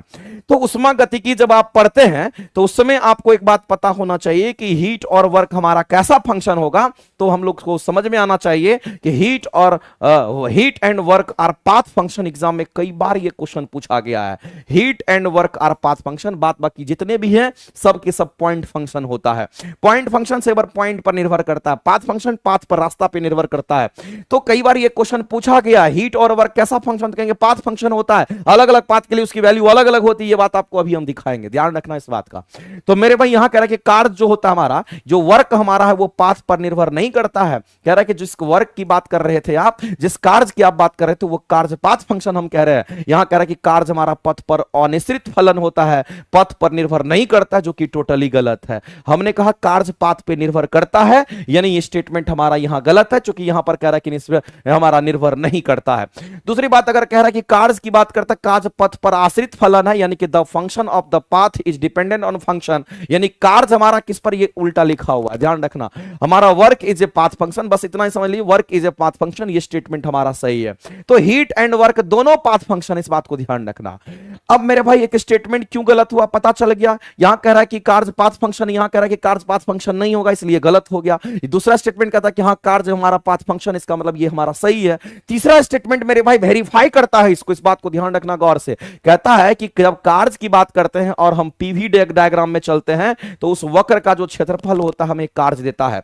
तो मेरे भाई मैंने कई बार बताया है, शायद अगर आप मेरी क्लासेस अगर करते होंगे तो मैंने कई बार बोला है आप लोगों को, एक कार्य का फॉर्मूला आप पढ़ते होंगे, P इंटू डीवी होता है। P प्रेशर है, डीवी हमारा वॉल्यूम होता है। एक कार्य का फॉर्मूला आप पढ़ते होंगे, हमारा बल गुना विस्थापन होता है। पढ़ते हैं कि नहीं पढ़ते हैं? तो मेरे भाई इस बात को ध्यान रखना कि जब हम लोग यहां पर दाब और आयतन के बीच में अगर हम कोई ग्राफ देखते हैं, यहां दाब है और यहां पर हमारा आयतन के बीच में अगर कोई ग्राफ होता है, जब दाब और आयतन के बीच में हमारा ग्राफ, कोई भी ग्राफ हमारा होता है, तो याद रखना, जिससे मान लेते ये हमारा ग्राफ है, ये तो दाब और आयतन एक्सिस है, और इसके बीच में ये हमारा क्या कहते हैं ग्राफ है। और इस ग्राफ के अंदर का अगर इसी को नीचे गिराएंगे, अगर इसके अंदर का एरिया निकाल लीजिएगा, तो यही एरिया कैलकुलेट होने के बाद क्या देता है, तो यही हमारा वर्क देता है। इस बात को ध्यान रखना। इसलिए प्रेशर और वॉल्यूम के बीच में कोई भी ग्राफ होगा, उसके नीचे का एरिया क्या देगा, तो याद रखना हमेशा कार्य देता है। इसी तरीके से हमारा यहां भी अप्लाई होता है। अगर इसको अगर हम लोग देखते हैं तो हम कहेंगे एक तरफ हमारा बल है और एक तरफ हमारा क्या, तो कहेंगे यहां पर विस्थापन है। और बल और विस्थापन के बीच में कोई भी ग्राफ आप ड्रॉ कर लीजिए, मान लेते कि ये हमारा ग्राफ है, और इस ग्राफ के नीचे का एरिया अगर कैलकुलेट कर लेंगे, तो ये डायरेक्ट मेथड है मेरे भाई, कि बल और विस्थापन के नीचे का एरिया निकाल लीजिए, और यही एरिया आपको क्या देगा, तो यही एरिया आपको यहां पर भी कार्य देगा। तो कई बार ये क्वेश्चन पूछा जाता है, बल और विस्थापन के बीच किसी भी ग्राफ के नीचे का एरिया क्या देगा, तो कहेंगे कार्य देगा। अगर कहेगा कि हमारा दाब और आयतन के बीच में, द्रव और आयतन के बीच में कोई भी ग्राफ अगर खींच दीजिए, उसके नीचे का एरिया क्या देगा, तो फिर भी वो कार्य देगा। फॉर्मूला लगभग आपको सेम दिख रहा होगा, इसमें कोई दिक्कत नहीं है। तो मेरे भाई इसमें वही बात बोला गया है, कह रहा है कि कार्य हमारा कब मिलता है, जब हम पीवी रेखा चित्र में वक्र का क्षेत्रफल निकालते हैं, यानी कि जो हमारा पीवी, जो हमारा डायग्राम हमारा होगा, पीवी जो हमारा कर्व होगा, इसमें जो हमारा ग्राफ होगा, उसके नीचे का एरिया निकालते हैं, वही एरिया क्या देता है, तो वर्क देता है। इसका मतलब कहीं ना कहीं हमारा सही है। तो अगर अलग अलग हमारा ये ग्राफ होगा, अलग अलग ग्राफ होगा, तो मेरे भाई एरिया तो अलग अलग होगा। जब एरिया अलग अलग होगा, तो जाहिर सी बात है कार्य अलग अलग होगा। इसका मतलब कहीं ना कहीं कार्य हमारा पाथ फंक्शन होता है। कार्य अलग अलग रास्ते के लिए, अलग अलग पाथ के लिए, अलग अलग ग्राफ के लिए हमारा क्या होगा, तो कहेंगे अलग अलग होगा। इस बात को आप ध्यान रखेंगे। इसलिए ये इसका हमने बोला था कि इसको वेरीफाई करता है। तो ये स्टेटमेंट हमारे क्या है, तो कहेंगे ये स्टेटमेंट हमारा यहां पे राइट है, इसमें कहीं से कोई दिक्कत नहीं है। शायद आपको ये कंसेप्ट समझ में आ गया होगा। अब अगला स्टेटमेंट हमारा कहता है कि कार्य तथा ऊष्मीय ऊर्जा पूर्णतः विनिमय होता है, यानी कि कंप्लीटली कन्वर्टेबल होता है। ये सही है या गलत है, ये आपसे क्वेश्चन पूछा गया। मेरे भाई याद रखना है, वर्क जो हमारा होता है, ये वर्क तो हमारा टोटली कन्वर्टेड में हीट में हो जाता है, लेकिन हीट हमारा टोटली वर्क में कन्वर्टेड नहीं होता है, उल्टा नहीं होता है। इसीलिए यहां कंप्लीटली कन्वर्टेड बोला था, जो कि गलत है। वर्क हमारा जो कार्य है वो उष्मा में परिवर्तित हो सकता है, टोटली के टोटली, लेकिन टोटल उष्मा टोटल वर्क में कन्वर्टेड हमारा नहीं हो सकता। ये स्टेटमेंट हमारा होता है, इसलिए ये हमारा स्टेटमेंट गलत हो जाएगा। तो इसमें से दूसरा और तीसरा स्टेटमेंट सही है। अगर दूसरा तीसरा स्टेटमेंट सही है, तो बताइए इस क्वेश्चन के आंसर क्या करोगे, तो आप कहोगे सर ऑप्शन नंबर सी दिख रहा है और सी ही आंसर करके आएंगे, ऑप्शन नंबर सी। तो आपको लग रहा होगा कि ये सिंगल क्वेश्चन है, लेकिन आपको मैं बता देना चाहता हूं ये भी एक क्वेश्चन है, ये भी एक क्वेश्चन हमारा होता है, ये भी एक क्वेश्चन हमारा होता है, ये भी एक क्वेश्चन हमारा होता है। तो ये सब छोटे छोटे सभी क्वेश्चंस हैं, और सभी से आपको सबके बारे में थोड़ा थोड़ा पता होना चाहिए। हमने इसीलिए बोला कि आप डिस्कशन करते हैं, टेस्ट का डिस्कशन में आप भाग लेते हैं। टेस्ट के डिस्कशन से बेनिफिट आपको तभी होगा जब इसके छोटे छोटे नोट्स पॉइंट को आप अपने कॉपी में मेंशन करेंगे। ऐसे फर्जी का छोड़ दीजिएगा तो वो वहीं रह जाएगा। जितना बात बोलते हैं उतना काम करिए। अगला क्वेश्चन भी आपका कंसेप्चुअल क्वेश्चन है, आप पढ़ते होंगे इस तरह के क्वेश्चंस। कह रहा है यदि एक रेफ्रिजरेटर की हम बात करते हैं, और रेफ्रिजरेटर तो मेरे भाई जैसे कि एसी की बात कर लीजिए, घर में हम कूलर रखे, सॉरी घर में हम फ्रिज रखे हुए हैं, तो वो भी एक रेफ्रिजरेटर ही कहलाता है। तो कह रहा है कि यदि एक रेफ्रिजरेटर का दरवाजा को क्या कर दिया जाए, तो खोल दिया जाए, तो बताइए ऐसी परिस्थिति में कौन सा स्टेटमेंट हमारा सही होगा। इसके पीछे का मेरे भाई करेक्ट एक्सप्लेनेशन आपसे पूछा जा रहा है और ये कंसेप्ट पूछ रहा है। तो सबसे पहला चीज है आपको रेफ्रिजरेटर समझ में आना चाहिए। जिसको नहीं समझ में आता है देख लीजिए कि रेफ्रिजरेटर हमारा होता क्या है। तो रेफ्रिजरेटर हम लोग फ्रिज को कहते हैं। किसको कहते हैं मेरे भाई? तो हम लोग जो घर में पानी को ठंडा करने के लिए जो फ्रिज यूज करते हैं उसी फ्रिज की हम बात करते हैं। तो फ्रिज को ही कहा जाता है, फ्रिज को ही रेफ्रिजरेटर कहते हैं। इस बात को आप ध्यान रखना, जो हमारा फ्रिज होता है उसी को रेफ्रिजरेटर कहते हैं, ये बात आपको ध्यान रखना है। और उस फ्रिज का काम क्या होता है? पानी को ठंडा करना। तो ठंडा करने के लिए उसमें जो गैस यूज करते हैं उसको रेफ्रिजरेंट्स कहते हैं, ये बात याद रखना है। तो रेफ्रिजरेटर समझ में आ गया। किसको रेफ्रिजरेटर कहते हैं? एक एक बच्चे को पता चल गया होगा सर फ्रिज को ही रेफ्रिजरेटर कहा जाता है, इसमें कोई दिक्कत नहीं है। अब क्वेश्चन में कह रहा है कि आपको क्या करना, तो फ्रिज का दरवाजा खोल देना है। जो फ्रिज है उसका दरवाजा खोल देना है। अगर फ्रिज का दरवाजा आप खोल देते हैं तो ऐसी परिस्थिति में क्या होगा? अगर फ्रिज का दरवाजा खोल देते हैं तो बताइए क्या होगा? ये क्वेश्चन आपका पूछा गया है। मान लेते हैं मेरे भाई हमारा ये घर है और इस घर में हम क्या कर रहे हैं, तो हमारे घर में रेफ्रिजरेटर लगा हुआ है, फ्रिज लगा हुआ है। और बताइए कि इस रूम का तापमान हमारा क्या होगा अगर रेफ्रिजरेटर का दरवाजा हम खोल देते हैं। तो होता क्या है मेरे भाई, इस बात को समझना। आप अपना एप्लीकेशन घर में इस्तेमाल कर सकते हो। अगर हमारा ये रूम है और रूम में हमारे पास क्या है, तो रेफ्रिजरेटर है, हमारे पास फ्रिज है। उस फ्रिज का दरवाजा आप खोल दीजिए। जब फ्रिज का दरवाजा खोलिएगा तो वो फ्रिज क्या चाहेगा? उसको ठंडा करना चाहेगा, वो अपने अंदर ठंडा करना चाहेगा। तो वो क्या करेगा मेरे भाई? ज्यादा ठंडा करने के चक्कर में ज्यादा उष्मा पैदा करेगा। ज्यादा ठंडा करने के चक्कर में, चूंकि आप जानते हैं जैसे उसका दरवाजा क्लोज कीजिएगा तो आसानी से ठंडा कर लेता है, कम ही हीट को बाहर करता है। वो एक तरफ ठंडा करता है, एक तरफ गर्म हवा भी निकलता है फ्रिज में। इस चीज को आप देखिएगा गौर से, पीछे से गर्म हवा निकलता है और आगे में देखिएगा आप सब कुछ को ठंडा करके रखते हैं। तो जैसे ही आप दरवाजा को खोलिएगा तो दरवाजा के अंदर उसको क्या करना चाहेगा? तो ठंडा करना चाहेगा, ज्यादा ठंडा करना चाहेगा। जब चूंकि खुला रहेगा तो ज्यादा जरूरत पड़ेगा ठंडा करने का। वैसी परिस्थिति में उसमें क्या होगा? तो हीट ज्यादा पैदा हो जाएगा पीछे, और जब ज्यादा हीट पैदा होगा तो हमारे रूम को क्या करेगा? वो गर्म कर देता है। तो इसके पीछे का रीजन हमारा यही होता है। तो मेरे भाई एक लाइन से आप समझ लीजिए कि जब भी आप फ्रीजर का दरवाजा खोलते हैं, जब भी आप रेफ्रिजरेटर का दरवाजा खोलते हैं और रेफ्रिजरेटर आपका चलता रहता है, तो वैसी परिस्थिति में आपका रूम कैसा हो जाएगा? तो कमरा आपका गर्म हो जाएगा, रूम आपका हीट हो जाएगा। यानी इस क्वेश्चन के आंसर क्या करेंगे? तो ऑप्शन नंबर हमारा बी जो है ये राइट हो जाएगा। ऑप्शन नंबर बी जो है ये करेक्ट हो जाएगा, इसमें कहीं से कोई दिक्कत नहीं है। आगे चलते हैं।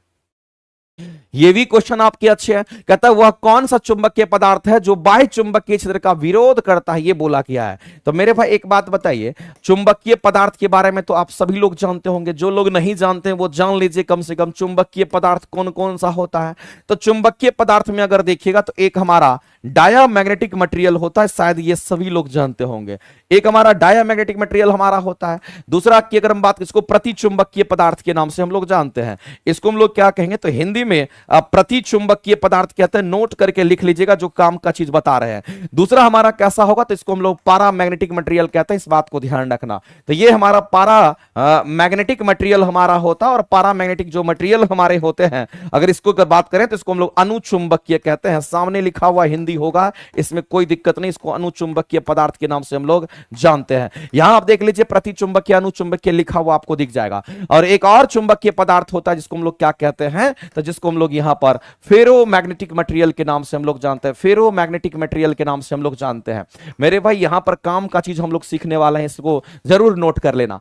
अगर डाया की बात करते हैं, इसका मैग्नेटिक में, इसमें अगर हम कहेंगे चुंबकीय गुण सबसे खराब होता है, सबसे बढ़िया चुंबकीय गुण इसमें होता है, उसके बाद इसमें, और इसमें सबसे कम हमारा इसमें होता है। इसमें डोमेन बनता है, इसमें मेरे भाई डोमेन नहीं बनता। इस बात को ध्यान रखना, क्योंकि इसमें डायपोल मोमेंट 0 होता है। इसमें डोमेन बनाया जाता है, जबकि इसमें डोमेन ऑलरेडी अवेलेबल होता है। इसलिए डोमेन ऑलरेडी अवेलेबल होता है, इसलिए हमारा सबसे अच्छा मैग्नेटिक प्रॉपर्टी वाला हमारा मैग्नेट हमारा माना जाता है। लेकिन हम आपसे जानना चाहेंगे, जब डायामैग्नेटिक मटेरियल की बात करते हैं, और अगर कोई पदार्थ अगर डायामैग्नेटिक मटेरियल वाला हमारा है, तो उसको अगर हम लोग कहां रखते हैं? चुंबकीय क्षेत्र में जब हम लोग रखते हैं, यानी कि नॉर्थ पोल और साउथ पोल के बीच में अगर उस मटेरियल को हम रखते हैं, तो वो क्या करेगा? तो जो भी डायामैग्नेटिक मटेरियल हमारा होगा अगर उसको हम लोग यहां पर प्लेस करते हैं तो ऐसी परिस्थिति में क्या करेगा मेरे भाई, तो रिपल्सन पैदा करेगा। यानी रिपल्सन कहने का मतलब हमारा मैग्नेटिक फील्ड लाइंस ऐसे पास करेगा, ये दूर भागेगा, इससे दूर भागेगा, इससे दूर भागेगा, इससे दूर भागेगा, इससे दूर भागेगा। इसका मतलब यहां पर क्या पैदा होता है, कहेंगे यहां पर रिपल्सन पैदा होता है। इस बात को ध्यान रखना। ये जो हमारा इसके अंदर हम लोग डाले, इसके अंदर जो डायामैग्नेटिक मटेरियल को हम लोग डाले, ये हमारा क्या मैग्नेट है। नॉर्थ पोल साउथ पोल जो है हमारा मैग्नेट है, उसके बीच में हमने क्या रखा, उसके बीच में हम इस मटेरियल को रखे तो देखे कि ये हमारा फील्ड लाइंस दूर भाग रहा है, यानी कि रिपल्सन पैदा हो रहा है और ये दूर भाग रहा है हमारा। जबकि पारा और फेरो की बात करते हैं, इसमें अट्रैक्शन हमारा होता है, ये वीक अट्रैक्शन होता है, इसमें स्ट्रॉन्ग अट्रैक्शन हमारा होता है। आपको मन करता है मेरे भाई तो आप ऐसे करके देख लीजिए। आप कहेंगे सर यहां पर नॉर्थ पोल रख देते हैं और यहां पर क्या करते हैं, तो यहां पर हमारा ये साउथ पोल है। अब इसके बीच में कौन से मटेरियल को हम रख रहे हैं, तो इसके बीच में हम लोग पैरामैग्नेटिक मटेरियल को हम लोग रख रहे हैं। और जैसे ही आप यहां पर पैरामैग्नेटिक मटेरियल को आप रखोगे तो क्या होगा मेरे भाई, इस बात को समझना गौर से। होगा ये कि जो फील्ड लाइंस इसमें वो भाग रहा था उधर, इसमें वो फील्ड लाइंस अट्रैक्ट हो जाएगा, इसमें फील्ड लाइंस अट्रैक्ट हो जाएगा, इसमें फील्ड लाइंस अट्रैक्ट हो जाएगा, इसमें फील्ड लाइंस अट्रैक्ट हो जाएगा। इस तरीके से इस बात को ध्यान रखना। लेकिन इसमें वीक हमारा अट्रैक्शन होता है, ये बात आपको ध्यान रखना। बहुत स्ट्रॉन्ग अट्रैक्शन नहीं होता है, इसमें वीक अट्रैक्शन होता है, ये बात आपको ध्यान रखना है। बहुत ज्यादा स्ट्रॉन्ग अट्रैक्शन नहीं होता है। इसी तरीके से अगर हम लोग यहां बात करते हैं फेरोमैग्नेटिक मटेरियल की बात करते हैं, तो इसमें भी हमारा एक नॉर्थ पोल होगा, एक हमारा साउथ पोल होगा। यहां पर नॉर्थ पोल और साउथ पोल आप बना दीजिए और इसके बीच में आप वैसे मटेरियल को रख दीजिए, इसके बीच में आप वैसे मटेरियल को रख दीजिए जो हमारा फेरोमैग्नेटिक मटेरियल होता है। और फेरोमैग्नेटिक मटेरियल को जैसे ही आप यहां पर रखोगे तो मेरे भाई इसके फील्ड लाइंस हमारे काफी पास पास हो जाते हैं, ये काफी पास पास हो जाते हैं और अंदर की तरफ ये खींचे चले जाते हैं। तो यहां पर स्ट्रॉन्ग हमारा क्या होगा, कहेंगे स्ट्रॉन्ग अट्रैक्शन होता है। यहां पर स्ट्रॉन्ग अट्रैक्शन होता है, ये बात आपको ध्यान रखना है। यहां पर काफी ज्यादा स्ट्रॉन्ग हमारा अट्रैक्शन फोर्स काम करता है, इस बात को ध्यान रखना। तो आपसे बोला गया है कि वह कौन सा चुंबकीय पदार्थ है जो बाह्य चुंबकीय क्षेत्र का विरोध करता है। विरोध का मतलब रिपल्सन पैदा करता है। तो रिपल्सन कौन पैदा करता है, एक ही है मेरे भाई, ये डाया करता है, इस बात को ध्यान रखना। तो ये आप सीधा कहेंगे ये डायामैग्नेटिक मटेरियल हमारा विरोध करेगा और जब विरोध करेगा तो इसके फील्ड लाइंस हमारे दूर दूर फैलने चले जाते हैं और इसका मतलब है यहां पर रिपल्सन का हमारा कहीं ना कहीं गुण होता है। तो इस क्वेश्चन का आंसर क्या करेंगे, ऑप्शन नंबर ए हमारा करेक्ट हो जाएगा, ध्यान रखेंगे। क्या है रे, आगे चलते हैं। अगला क्वेश्चन आपका देखते हैं। गैस में ध्वनि का वेग अनुक्रमानुपाती होता है, ये क्वेश्चन आपसे पूछा गया है। तो अगर गैस में ध्वनि के वेग की बात करते हैं तो वेलोसिटी ऑफ साउंड जो हमारा होता है वो कैसा होगा, तो वेलोसिटी ऑफ साउंड का फॉर्मूला होता है मेरे भाई, याद रखना, gamma gamma gamma gamma R T divided by हमारा क्या होगा, कहेंगे एम होता है। Gamma R T divided by हमारा एम होता है। यहां पर अगर वेलोसिटी ऑफ साउंड की हम बात करते हैं, ये डायरेक्टली प्रोपोर्शनल हमारा किसका, तो अंडर रूट में किसका दिख रहा है, तो कहेंगे यहां पर गामा का दिख रहा है। और गामा हमारा क्या है, तो इसी गामा को हम लोग कहते हैं एडियाबैटिक इंडेक्स। इसी को हम लोग क्या कहते हैं, तो इसी को एडियाबैटिक इंडेक्स के नाम से हम लोग जानते हैं, ये बात आपको ध्यान रखना।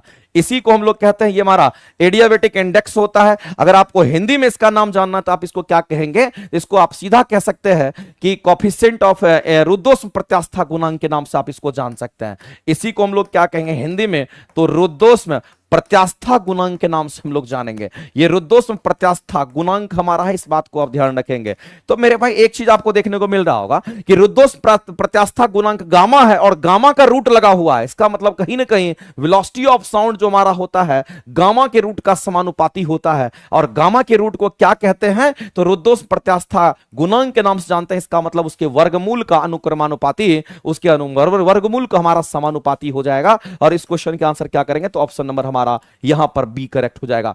इसी को मेरे भाई दूसरे रूप में भी लिखा जाता है, फॉर्मूला हम आपको लिख देते हैं और नोट करके लिख लीजिएगा। ये गामा हमारा तो एडियाबैटिक इंडेक्स है, ये हमारा पी हो जाएगा। और इसके जस्ट नीचे में अगर हम लोग देखेंगे तो हमारा क्या होगा, कहेंगे डेंसिटी हमारा रो होता है, इस बात को ध्यान रखना। तो ये भी हमारा फॉर्मूला होता है। तो ये जेन्युइन फॉर्मूला है, किसके ऊपर क्या हमारा होगा ये बात आपको ध्यान रखना। दूसरी बात याद रखना कि पी हमारा प्रेशर है, तो आप ये मत कहना मेरे भाई कि हमारा जो गैस की जो गति होती है, गैस में जो ध्वनि की गति होती है वो दाब पर निर्भर करता है, ये ऐसा नहीं होता, इस बात को ध्यान रखना। तो मेरे भाई ये हमारा इस बात को ध्यान रखना, नोट करके हम लिख देते हैं और ये बहुत काम का चीज है। तो अगर हम ध्वनि की गति की बात करते हैं तो ध्वनि की जो गति होती है वो किस पर निर्भर नहीं करती है, तो ध्वनि की गति मेरे भाई दाब पर निर्भर नहीं करती, इस बात को ध्यान रखना। दाब पर निर्भर नहीं करती, ये दाब पर निर्भर नहीं करती, ये बात आपको ध्यान रखना है। और क्वेश्चंस कई बार पूछता है किस पर निर्भर नहीं करेगा, तो दाब पर निर्भर नहीं करता है। दाब आप कितना भी गैस का बढ़ा दीजिए घटा दीजिए, ध्वनि की गति में कोई परिवर्तन नहीं होता, इस बात को आप ध्यान रखेंगे। जबकि हम लोग वेलोसिटी ऑफ साउंड की बात करते हैं, ये समानुपाती अंडर रूट हमारा टेम्परेचर का होता है, इस रिलेशन को भी आप ध्यान रख सकते हैं। वेलोसिटी ऑफ साउंड समानुपाती हमारा किसका, तो हम कहेंगे यहां पर हमारा इलास्टिसिटी का होता है। अगर कोई ज्यादा इलास्टिक मटेरियल है, इसका मतलब उसमें वेलोसिटी ऑफ साउंड हमारा ज्यादा होता है, ध्यान रखेंगे। अगर आर्द्रता की बात करते हैं तो उसके हिसाब से भी हमारा होता है। तो ये क्वेश्चन कहीं ना कहीं हमारा यहां से उठाया गया है। और गामा हमारा एडियाबेटिक इंडेक्स, जिसको रुद्धोष्म प्रत्यास्था गुणांक के नाम से जानते हैं, उसके स्क्वायर रूट का समानुपाती होता है। आगे चलते हैं। अगला क्वेश्चन कहता है कि उन दो ध्वनि तरंग का अध्यारोपण के कारण, अध्यारोपण का मतलब सुपर इंपोज की हम बात करते हैं। सुपर इंपोज कहने का मतलब एक दूसरे के ऊपर आ जाना, और विस्पंद उत्पन्न होते हैं जिनकी आवृत्तियां कैसी होगी, तो अलग अलग होगी। जिनकी आवृत्तियां भिन्न भिन्न होती, जिसकी आवृत्तियां कैसी होगी मेरे भाई, तो हम कहेंगे यहां पर भिन्न भिन्न होती, इस बात को ध्यान रखना। जिनकी आवृत्तियां जो होती वो हमारा कैसा होगा, कहेंगे भिन्न भिन्न होती है, और ये आवृत्तियां भिन्न भिन्न होती, इस बात को ध्यान रखना। जैसे हम लोग बिट्स कैलकुलेट करते हैं, जब बिट्स कैलकुलेट करते हैं मेरे भाई, तो याद रखना कि आवृत्ति भिन्न भिन्न आवृत्ति का क्या होता है, अध्यारोपण होता है। अगर भिन्न भिन्न आवृत्ति का अध्यारोपण, इसका मतलब कहीं ना कहीं भिन्न भिन्न आयाम का भी हमारा क्या होगा, तो यहां पर अध्यारोपण होता है। तो आपको आवृत्ति भिन्न भिन्न बोल दे या फिर आयाम भिन्न भिन्न बोल दे, दोनों हमारे सही होंगे, इस बात को ध्यान रखना। क्योंकि आयाम अगर समान होंगे तो आवृत्ति भी समान होगा, आयाम अगर अलग अलग होगा तो आवृत्ति भी अलग अलग होगा। इसलिए मेरे भाई इस क्वेश्चन के जो ऑप्शन हमारे बनेंगे, ऑप्शन नंबर हमारा क्या बन जाएगा, तो सी ऑप्शन हमारा राइट हो जाएगा, ध्यान रखेंगे। आगे चलते हैं। निम्नलिखित में से किस पर धनायन होता है, बताइए मेरे भाई। कौन से हमारे ऐसे पार्टिकल हैं जो कि धनायन होते हैं, जिसको धनायन कहते हैं, तो आप सीधा कहेंगे अल्फा पार्टिकल्स की हम बात करते हैं। एक बात मेरे भाई आप जान लीजिए, जब हम अल्फा पार्टिकल्स की बात करते हैं, ये जो हमारा अल्फा पार्टिकल्स हमारा होता है, ये अल्फा पार्टिकल किससे बनता है, तो अल्फा पार्टिकल का जो निर्माण हुआ है वो किससे हुआ, वो बात आपको जानना चाहिए। अल्फा पार्टिकल का निर्माण जो हुआ है, ये 2 प्रोटॉन से हुआ है, और साथ ही साथ इसमें 2 न्यूट्रॉन से हुआ है। तो 2 प्रोटॉन और 2 न्यूट्रॉन से हमारा किसका निर्माण हुआ है, तो अल्फा पार्टिकल का निर्माण हुआ है। और हम सभी लोग जानते हैं कि प्रोटॉन पर तो आवेश होता है, न्यूट्रॉन पर तो कोई आवेश नहीं होता है। लेकिन प्रोटॉन पर कैसा आवेश होगा, तो प्रोटॉन पर हमारा धन आवेश होता है। इस पर कैसा आवेश होगा, तो कहेंगे इस पर हमारा धन आवेश होता है, इस बात को ध्यान रखना। और इस पर हमारा कोई आवेश नहीं होता, ये हमारा आवेशहीन होता है। न्यूट्रॉन हमारा कैसा होगा, तो हम सभी लोग जानते हैं ये हमारा आवेशहीन होता है, तो ये आवेशहीन हो गया। लेकिन इस पर धन आवेश हमारा है, तो ये दोनों के मिलने से हमारा अल्फा पार्टिकल का निर्माण होता है। तो मेरे भाई एक बात तो क्लियर हमारा हो गया, अगर इसमें धन आवेश है तो इसमें भी धन आवेश होता है। इसलिए अल्फा पार्टिकल को हम लोग क्या कहते हैं, पॉजिटिवली चार्ज पार्टिकल कहते हैं, इस बात को ध्यान रखना। ये कैसा चार्ज पार्टिकल है, तो कहेंगे ये हमारा पॉजिटिवली चार्ज पार्टिकल होता है। ये बात आपको किसी भी सूरत में याद रखना चाहिए मेरे भाई, इस बात को ध्यान रखना, ये आपको याद रखना चाहिए। इसी तरीके से अगर हम बीटा पार्टिकल्स की बात करते हैं, तो आप एक बात ध्यान रखना मेरे भाई, जब हम बीटा पार्टिकल की बात करते हैं, ये जो बीटा पार्टिकल का निर्माण हुआ है, केवल और केवल किससे हुआ है, तो केवल और केवल हमारा इलेक्ट्रॉन से हुआ, इस बात को ध्यान रखेंगे। और ये हमारा नेगेटिवली चार्ज होता है। चलो यहीं पर हम शॉर्टकट में लिख देते हैं, ये कैसा होगा, तो इसको हम लोग कहते हैं ये हमारा नेगेटिवली चार्ज होता है, इस बात को ध्यान रखेंगे। ऐसे ही अगर हम लोग देखते हैं यहां पर हमारा एक्सरे की बात कर लेते हैं, तो अगर हम एक्सरे की बात कर लें, अगर हम यहां पर गामा रे की बात कर लें मेरे भाई, एक्सरे की बात कर ले, गामा रे की बात कर ले, या फिर हम लोग अगर यूवी रे की अगर हम बात कर लेते हैं, अगर हम यूवी रे की अगर हम बात कर लेते हैं, अगर हम लोग इंफ्रारेड रे की हम बात कर लेते हैं, अगर हम यहां पर माइक्रोवेव की अगर हम बात कर लेते हैं, अगर हम रेडियो वेव की अगर हम बात कर लेते हैं, अगर हम यहां पर मेरे भाई यहां पर हम कह सकते हैं विजिबल रे की हम बात कर लेते हैं, तो आपको पता ही होगा मेरे भाई ये सब के सब हमारे कैसी तरंगें होती है, ये सब के सब हमारा विद्युत चुंबकीय तरंग होती है। ये सभी के सभी क्या है, तो कहेंगे ये सभी हमारा विद्युत चुंबकीय तरंग है, ये सभी लोग जानते होंगे, ये सभी हमारे विद्युत चुंबकीय तरंग है, ये सभी विद्युत चुंबकीय तरंग है। और अगर किसी को विद्युत चुंबकीय तरंग कहते हैं तो उस पर कोई आवेश नहीं होता, इसका मतलब ये आवेशहीन होता है। ये कैसा होगा, तो ये आवेशहीन होता है, ध्यान रखिएगा। एक और चीज पूछता है मेरे भाई, कैथोड रे के बारे में आपसे पूछेगा। ये जो कैथोड रे होता है हमारा, ये कैसा होता है, तो कैथोड रे का जो निर्माण होता है वो किससे होता है, तो कैथोड रे का जो निर्माण होता है मेरे भाई याद रखना, ये हमारा किससे होगा, तो इलेक्ट्रॉन से होता है, इलेक्ट्रॉन से होता है, इस बात को आप ध्यान रखना, ये इलेक्ट्रॉन से होता है। और दूसरी बात याद रखना कि कैथोड रे सीधी रेखा में गमन करती है, इस बात को भी ध्यान रखेंगे। ये कैसी गमन करती है, सीधी रेखा में गमन करती है, ये बात भी आपके एग्जाम में क्वेश्चन आता है, ये सीधी रेखा में गमन करती है, इस बात को भी आप ध्यान रखेंगे। और अगर कैथोड रे इलेक्ट्रॉन से बना हुआ है, इसका मतलब कैथोड भी हमारा नेगेटिवली चार्ज होगा, इस बात को ध्यान रखना। ये कैसा, तो नेगेटिवली चार्ज चार्ज होता है, इस बात को भी आप ध्यान रखेंगे। तो मेरे भाई छोटे छोटे क्वेश्चंस हैं, लेकिन सभी क्वेश्चंस पर नजर रखना है, क्योंकि क्वेश्चंस आपका अलग अलग तरीके से हमेशा एग्जाम में आते रहता है, सबके बारे में समझना। तो धनायन की अगर बात करेंगे तो अल्फा पार्टिकल हमारा कैसा होगा, कहेंगे पॉजिटिवली चार्ज होता है, और इस क्वेश्चन का आंसर करेंगे ऑप्शन नंबर ए। इस पर कोई चार्ज नहीं होगा, ये नेगेटिव चार्ज होता है, इसलिए ये भी नहीं होगा, ये पॉजिटिव चार्ज, यही आंसर हम लोग करेंगे। तो धनायन किस पर होगा, तो हम लोग कहेंगे अल्फा पार्टिकल हमारा धनायन होता है, सीधा आंसर, सटीक आंसर हम लोग करेंगे, और जितना बात बताएं वो सब आप याद रखेंगे। चलिए आगे चलते हैं। आगे मेरे भाई, ये आरंभ बैच का जो आपके पास इंफॉर्मेशन आता है, आरंभ बैच में हम आपको फिजिक्स केमिस्ट्री बायो तीनों हम आपको पढ़ा रहे हैं। तो आपको आरंभ बैच अगर किसी को करना है, थ्योरी अगर मजबूत करना है, अच्छे से समझना है आपको सब्जेक्ट को, लगता है कि आपको एग्जाम निकालना है, तो थ्योरी बहुत मस्त तरीके से इसमें हो जाएगा, इसमें कोई दिक्कत नहीं है। आप मार्केट में बहुत इधर उधर घूमोगे, बहुत भटकोगे, और कंटेंट सही टीचर से आपको मिलना बहुत मुश्किल होता है। इसलिए हम आपको कहते हैं अगर किसी का साइंस वीक है तो बेझिझक आप इस क्लासेस को कर सकते हैं, आपको अच्छे क्वालिटी के अच्छे कंटेंट आपको मिलेंगे। और एक और व्यवस्था तो हम आप लोगों के लिए किए हैं और वो व्यवस्था हम आपको बता देना चाहते हैं। 2 जून की बात कर रहे हैं, 2 जून से एनसीईआरटी एग्जाम्पलर लेकर के हम आ रहे हैं, और एनसीईआरटी एग्जाम्पलर इस बार अपडेटेड कंटेंट के साथ होगा। पिछले बार जैसा था उससे काफी अपडेटेड कंटेंट के साथ आपके सामने आएगा। तो एनसीईआरटी एग्जाम्पलर सभी बच्चों को करना है। क्वेश्चंस जितना लगाओगे उतना एक्युमुलेशन बढ़ेगा, उतने कंसेप्ट बनेंगे, उतने ही तुम परिपक्व हो जाओगे एग्जाम के लिए। इसलिए एनसीईआरटी एग्जाम्पलर जो बैच हम लेकर के आ रहे हैं 2 जून से, एक एक बच्चा उसमें इंटरेस्ट लेना, एक एक बच्चा उसको करके जाना, देखना मेरे भाई किसी भी तरीके से कोई कमी नहीं रह जाएगी आप में। तो एनसीईआरटी एग्जाम्पलर 2 जून से आने वाला है, बैच शायद लॉन्च हो गया होगा प्लेटफॉर्म बाय नवीन कुमार सिंह एप्लीकेशन पर, आप सर्च करेंगे एनसीईआरटी एग्जाम्पलर, आपको दिखाई दे देगा, ठीक है। तो वहां से आप उससे इनरोल होकर के प्रैक्टिस कर सकते हैं हमारे साथ में, और ये तो थ्योरी की क्लासेस हमारी होती है। आगे चलते हैं। E equal to M C square की हम बात करते हैं। E equal to M C square का जो समीकरण है ये तो आइंस्टीन ने दिया था, लेकिन आइंस्टीन ने इस समीकरण की अगर हम बात करते हैं तो इस समीकरण को क्या, तो आइंस्टीन का ये द्रव्यमान ऊर्जा समीकरण कहलाता है, इस बात को ध्यान रखेंगे। ये द्रव्यमान ऊर्जा समीकरण कहलाता है, और इस क्वेश्चन का आंसर क्या करेंगे, तो ऑप्शन नंबर हमारा यहां पे बी करेक्ट हो जाएगा, ध्यान रखेंगे। आगे चलते हैं। डाल्टन के परमाणु सिद्धांत का सफलतापूर्वक व्याख्या जो किया गया था, मेरे भाई परमाणु सिद्धांत सबसे पहले अगर कोई साइंटिस्ट दिया था तो वो डाल्टन दिया था, इस बात को ध्यान रखना। अगर हम परमाणु सिद्धांत की अगर हम बात करते हैं तो ये जो परमाणु सिद्धांत दिया गया था वो किसके द्वारा सबसे पहले दिया गया था, तो परमाणु सिद्धांत सबसे पहला फर्स्ट टाइम हमारा जो दिया गया था, पहली बार, यानी कि पहली बार अगर फर्स्ट टाइम अगर कोई दिया था तो कौन दिया था, तो आपको सीधा समझना है कि ये फर्स्ट टाइम अगर किसी ने दिया था तो वो हमारा कौन था, तो कहेंगे जॉन डाल्टन की बात करेंगे, ये डाल्टन साहब ने दिया था, इस बात को ध्यान रखेंगे।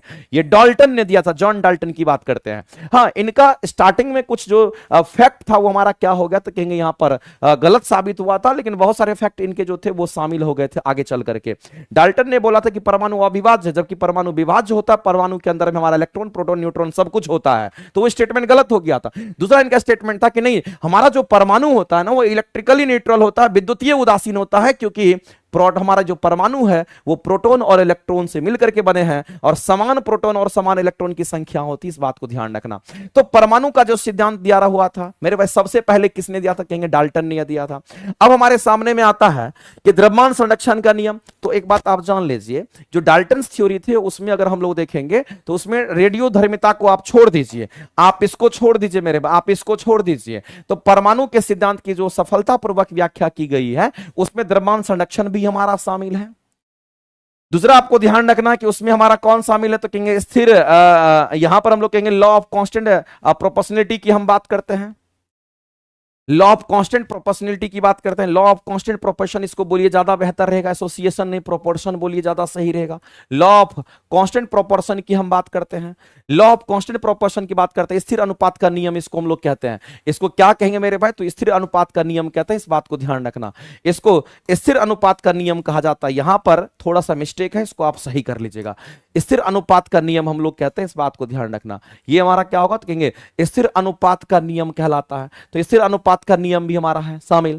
और यहां पर हमारा क्या है, तो कहेंगे लॉ ऑफ मल्टीपल प्रोपोर्शंस की बात करते हैं, जिसको हम लोग क्या कहते हैं, गुणित अनुपात का नियम भी कहते हैं, या बहु अनुपात का नियम, या गुणित अनुपात का नियम भी कहते हैं। तो मेरे भाई ये भी हम लोगों को थ्योरी देखने को मिला था एटॉमिक थ्योरी में, तो ये भी हमारा है, ये भी हमारा है। सिर्फ ये नहीं है तो 1 2 3 हमारा, 1 2 और 4 हमारा राइट हो जाएगा, और 1 2 4 हमारा करेक्ट आंसर हो जाएगा, और ऑप्शन नंबर हम लोग क्या करेंगे, तो ऑप्शन नंबर सी हम लोग करेक्ट करेंगे।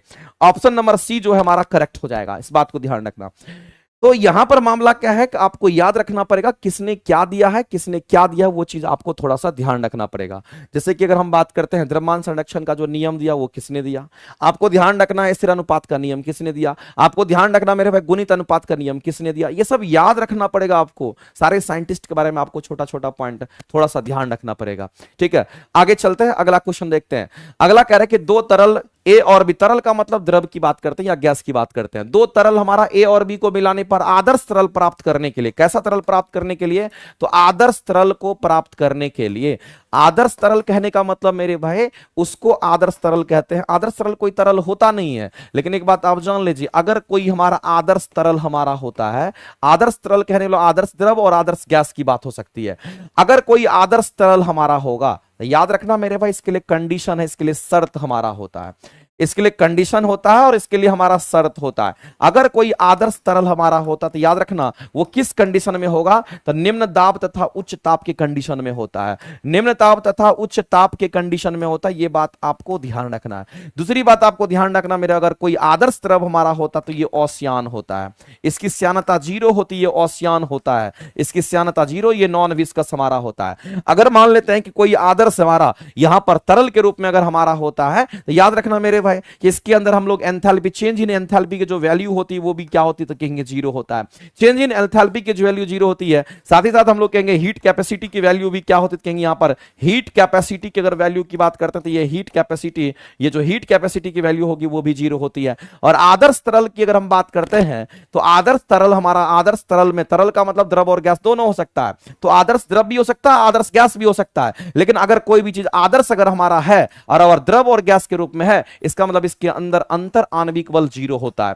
इसके अंदर अंतर आणविक बल की जो वैल्यू होती है, ये अंतर आणविक बल कैसा होगा, तो कहेंगे अंतर आणविक बल यहां पर 0 होता है। इस बात को ध्यान रखना, इंटरमॉलिक्यूलर फोर्स इसमें काम नहीं करता है, इसके बीच में इंटरमॉलिक्यूलर फोर्स हमारा काम नहीं करता है। इस बात को ध्यान रखना, कई बार ये क्वेश्चन पूछा गया है कि अगर कोई आदर्श द्रव या आदर्श गैस है तो बताइए उसके बीच में अंतर आणविक बल क्या होगा, तो कहेंगे 0 होता है। इस बात को आप ध्यान रखेंगे, अंतर आणविक बल हमारा 0 होता है। कई बार ये क्वेश्चन पूछा गया है और ये कंडीशंस भी कई बार एग्जाम में पूछा गया।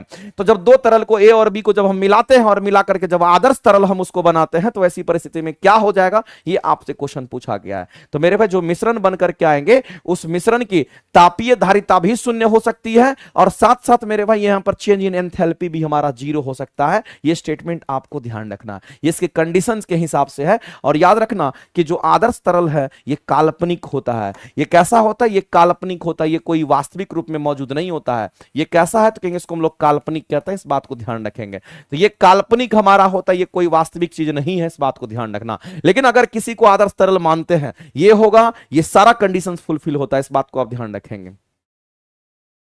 आगे चलते हैं, अगला क्वेश्चन देखते हैं। निम्नलिखित में से कौन सा ऊष्माक्षेपीय अभिक्रिया है, आपको ऊष्माक्षेपीय अभिक्रिया के बारे में बताना है। जिससे ऊष्मा बाहर निकलता है उसको ऊष्माक्षेपी कहते हैं, जो ऊष्मा लेता है उसको ऊष्माशोषी कहते हैं। बताइए इस क्वेश्चन का आंसर। तो मेरे भाई पानी का वाष्पीकरण, अगर पानी को वाष्प बनाना है, अगर आपको पानी को क्या बनाना है मेरे भाई, पानी को अगर वाष्प बनाए तो पानी का वाष्पीकरण होगा। तो पानी को अगर वाष्प बनाना है तो इसको तो गर्म करना पड़ेगा, इसको तो हीट करना पड़ेगा, नीचे से गर्मी देना पड़ेगा। इसका मतलब ये ऊष्माशोषी अभिक्रिया हो जाएगा, ऊष्मा लेगा। इसका मतलब ये कैसी अभिक्रिया, तो ये ऊष्माशोषी, ये ऊष्मा लेगा तभी वो वाष्प बनाएगा। तो पानी अगर हमारा वाष्प हो रहा है तो गर्म करना पड़ेगा, जब गर्म करेंगे तो ऊष्मा लेगा, ऊष्मा लेगा तो ऊष्माशोषी हो जाएगा। तो मेरे भाई ये तो ऊष्माक्षेपी अभिक्रिया नहीं है। तो ऑप्शन नंबर 1 जिसमें है वो आंसर हमारा नहीं हो सकता। ऑप्शन नंबर सी एलिमिनेट हमारा हो गया, क्योंकि आपसे पूछा गया कौन सा स्टेटमेंट हमारा यहां पे सही है। इस तरीके से पूछा, ऊष्माक्षेपी अभिक्रिया के लिए कौन सा सही है। दूसरा हमारा कहता है कि सल्फ्यूरिक एसिड का तनुकरण, तनुकरण कहने का मतलब होता है कि पानी में उसको मिलाते हैं। तनुकरण कहना, देखो तनु का मतलब क्या होता है, कोई भी चीज तनु होता है पानी की मात्रा ज्यादा, कोई चीज सांद्र होता है मतलब पानी की मात्रा कम होती है। इसका मतलब है कि सल्फ्यूरिक एसिड का तनुकरण, तनुकरण कहने का मतलब हम पानी में मिला रहे हैं उसको, और जैसे ही हम मेरे भाई किसी भी एसिड को पानी में मिलाते हैं तो उससे ऊष्मा निकलती है। आप H2SO4 में पानी मिला के देखिएगा, उससे धुआं धुआं एकदम ऊष्मा बाहर निकलती है। तो ये ऊष्मा क्षेपीय अभिक्रिया में हमारा शामिल हो जाएगा। और याद रखना, तनु करने का मतलब क्या, उसमें पानी मिलाना, और पानी की मात्रा अगर ज्यादा हो गया तो उसको कहते हैं तनु, और पानी की मात्रा कम तो उसको कहते हैं सांद्र। इस बात को ध्यान रखेंगे। दूसरा हमारा कहता है कि बिना बुझा चूना के साथ अगर बात करते हैं, तो बिना बुझा चूना कहने का मतलब हमारा कैल्शियम ऑक्साइड की बात करते हैं। और बिना बुझा चूना को किसके साथ, तो पानी के साथ आप मिला दीजिए। मेरे भाई आप क्या करते हैं, मार्केट से चूना लाते हैं खरीद करके, पानी में डाल देते हैं, तो ये चूना पानी का तो घोल बन जाता है, जिसको हम लोग CaOH2 कहते हैं, जिसको स्लैग्ड लाइन कहते हैं, इसको हम लोग क्विक लाइन कहते हैं। तो मेरे भाई जैसे ही चूना को पानी में आप डालोगे तो चूना पानी का घोल बनेगा, और देखिए गौर से तो आपको पता चल जाएगा कि उससे उष्मा बाहर निकल रही है, उससे हीट बाहर निकलता है एकदम। तो मेरे भाई इससे उष्मा बाहर निकलेगा तो ये भी उष्मा क्षेपीय विक्रिया, ये भी उष्मा क्षेपीय विक्रिया हमारा होगा।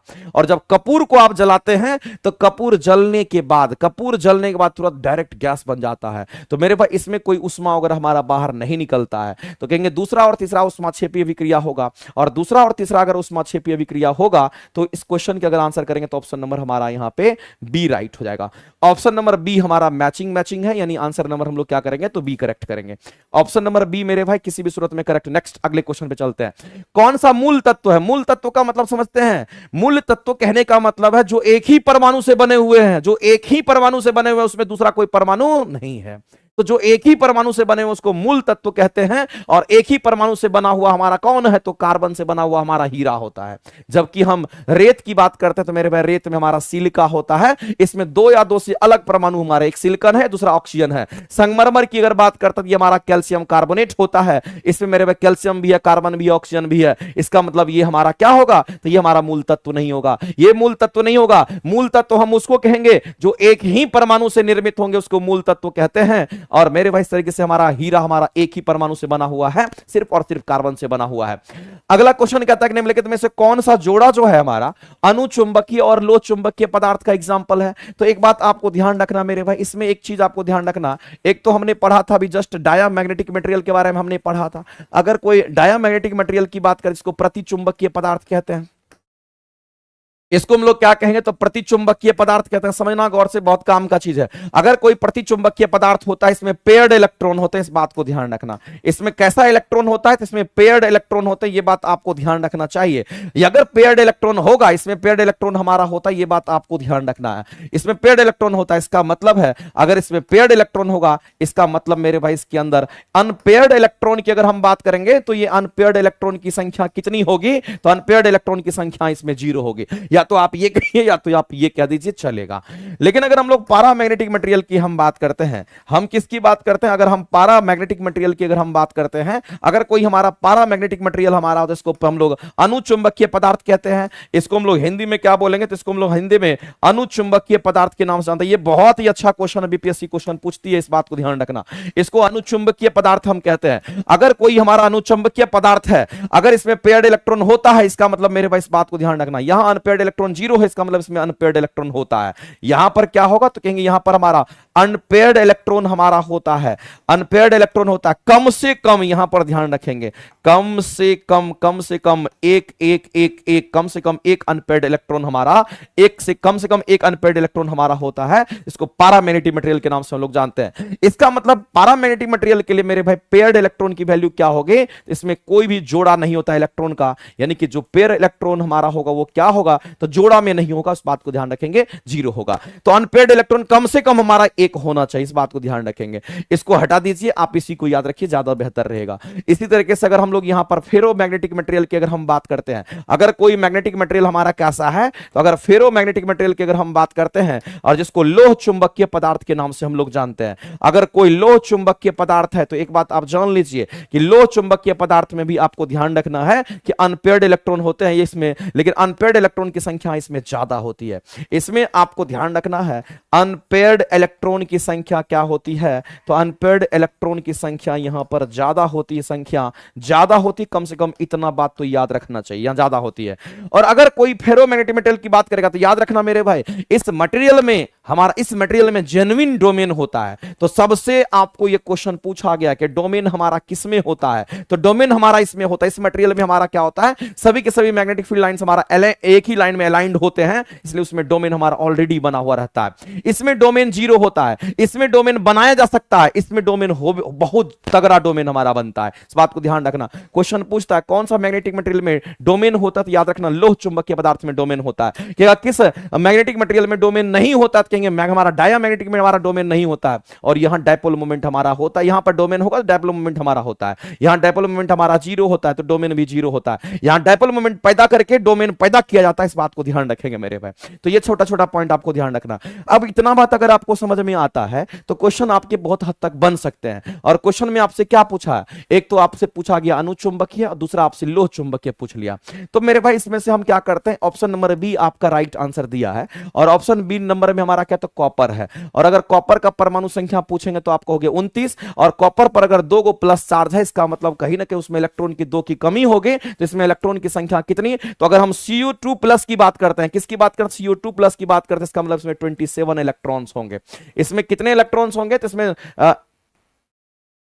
इसमें 27 इलेक्ट्रॉन्स की हम बात करेंगे, 27 इलेक्ट्रॉन्स हमारा होगा। और 27 इलेक्ट्रॉन्स के लिए जब इलेक्ट्रॉनिक कॉन्फ़िगरेशन लिखेंगे तो 18 को तो हमारा आर्गन हो गया, और 18 के बाद हमारा क्या बचेगा, तो हम कहेंगे हमारा डी ऑर्बिटल में जाएगा, और यहां पर 9 को हमारा बचेगा। अब मेरे भाई डी जो ऑर्बिटल हमारा होता है, इस डी ऑर्बिटल में हमारे कितने एलिमेंट, कितने इलेक्ट्रॉन रह सकते हैं, तो 10 को हमारा रह सकता है। हम लोग जानते हैं एस में 2 रहेगा, पी में 6 रहेगा, डी में 10 रहेगा, एफ में मैक्सिमम 14 रहेगा। तो हम लोग डी ऑर्बिटल के लिए बनाते, इसके लिए नहीं बनाते, इसके लिए हम लोग बनाते चूंकि इसका कंप्लीट होता है, तो हम लोग इसको बनाते, इसमें 5 को खांचा बनाना पड़ेगा। सबसे पहले अगर 9 को हमारे पास इलेक्ट्रॉन है तो एक एक इलेक्ट्रॉन को, सब में एक एक इलेक्ट्रॉन को हम लोग इसके अंदर भर देते हैं, और एक एक इलेक्ट्रॉन को भरने के बाद 5 भरा गया, तब हम लोग छठे से शुरुआत करेंगे, तब उल्टे स्पीड में हम लोग भरते हैं। तो यहां पर हमारा कितना, तो हमारा हो जाएगा कितना, तो 5 1 6 6 1 7 7 1 8 8 1 9। इसका मतलब मेरे भाई यहां पर कितने अनपेयर्ड इलेक्ट्रॉन, ये जोड़ा है, ये जोड़ा है, ये जोड़ा है, ये जोड़ा है, ये स्पिन में हमारा एक क्लॉकवाइज एक एंटी क्लॉकवाइज, एक क्लॉकवाइज एक एंटी क्लॉक, एक क्लॉक एक एंटी क्लॉक, एक क्लॉक एक एंटी क्लॉक, ये सब पेयर्ड है, जबकि अनपेयर्ड होता है। जब एक अनपेयर्ड इलेक्ट्रॉन होते हैं तो उसको हम लोग क्या कहते हैं, तो उसको हम लोग पारामैग्नेटिक मटेरियल के रूप में हम लोग देखते हैं। और पारामैग्नेटिक मटेरियल को हम लोग क्या कहते हैं, तो अनुचुंबकीय के नाम से हम लोग जानते हैं। ये पारा है तो अनुचुंबकीय होगा, इसका मतलब कॉपर 2+ अनुचुंबकीय को बताता है। और लोह चुंबकीय की बात करेंगे तो इसमें हमारा जीडी वाला आप देख लीजिएगा, इसका भी निकाल कर शायद इसका एटॉमिक वेट हमारा, एटॉमिक नंबर हमारा 64 होता है। आप इसको वेरीफाई कर लेना, आपके आंसर्स आपके आ जाएंगे। आगे चलते हैं मेरे भाई, अगला क्वेश्चन हम लोग देखते हैं। अगला कह रहा है कि किस बीज का उपयोग अभियांत्रिकी हीरो में उत्पादन के लिए करते हैं, किसका इस्तेमाल करते हैं, तो मेरे भाई हीरा। देखो यहां पर बोला गया है कि बीज का उपयोग अभियांत्रिकी यकृत रूप से हीरो के उत्पादन में करते हैं। इसका मतलब लैब में जो आप हीरा बनाते हैं, जो लैब में आप हीरा बनाते हैं, इसका मतलब मेरे भाई हम लोग सीधा कह सकते हैं उसमें आप ग्रेफाइट का इस्तेमाल करते हैं, ध्यान रखेंगे। आगे हमारा क्वेश्चन दे रखा है, बताइए मेरे भाई, बोला गया किसमें से आपको बताना है कि कौन हमारा क्या, तो विमानन ईंधन के रूप में हमारा उत्पादन कर सकता है। ईंधन का इस्तेमाल, ईंधन कहां से बन सकता है, एग्रीकल्चर वेस्ट से बन सकता है, मक्के के दाने से भी बन सकता है, और अपशिष्ट जल शोधन वाटर वेस्ट ट्रीटमेंट स्लज से भी हमारा बन सकता है, और कास्ट मिल अवशिष्ट से भी हमारा बन सकता है। तो आपको ध्यान रखेंगे मेरे भाई, इसमें से सभी आंसर हमारे राइट हो जाएंगे। और ऑप्शन नंबर हमारा कहां गायब कर दिया, ऑप्शन ए गायब कर दिया। इसका मेरे भाई इसका आंसर हम लोग क्या करेंगे, उपयुक्त में से एक से अधिक, आपका डी आंसर आपका राइट हो जाएगा। चलिए आगे चलते हैं।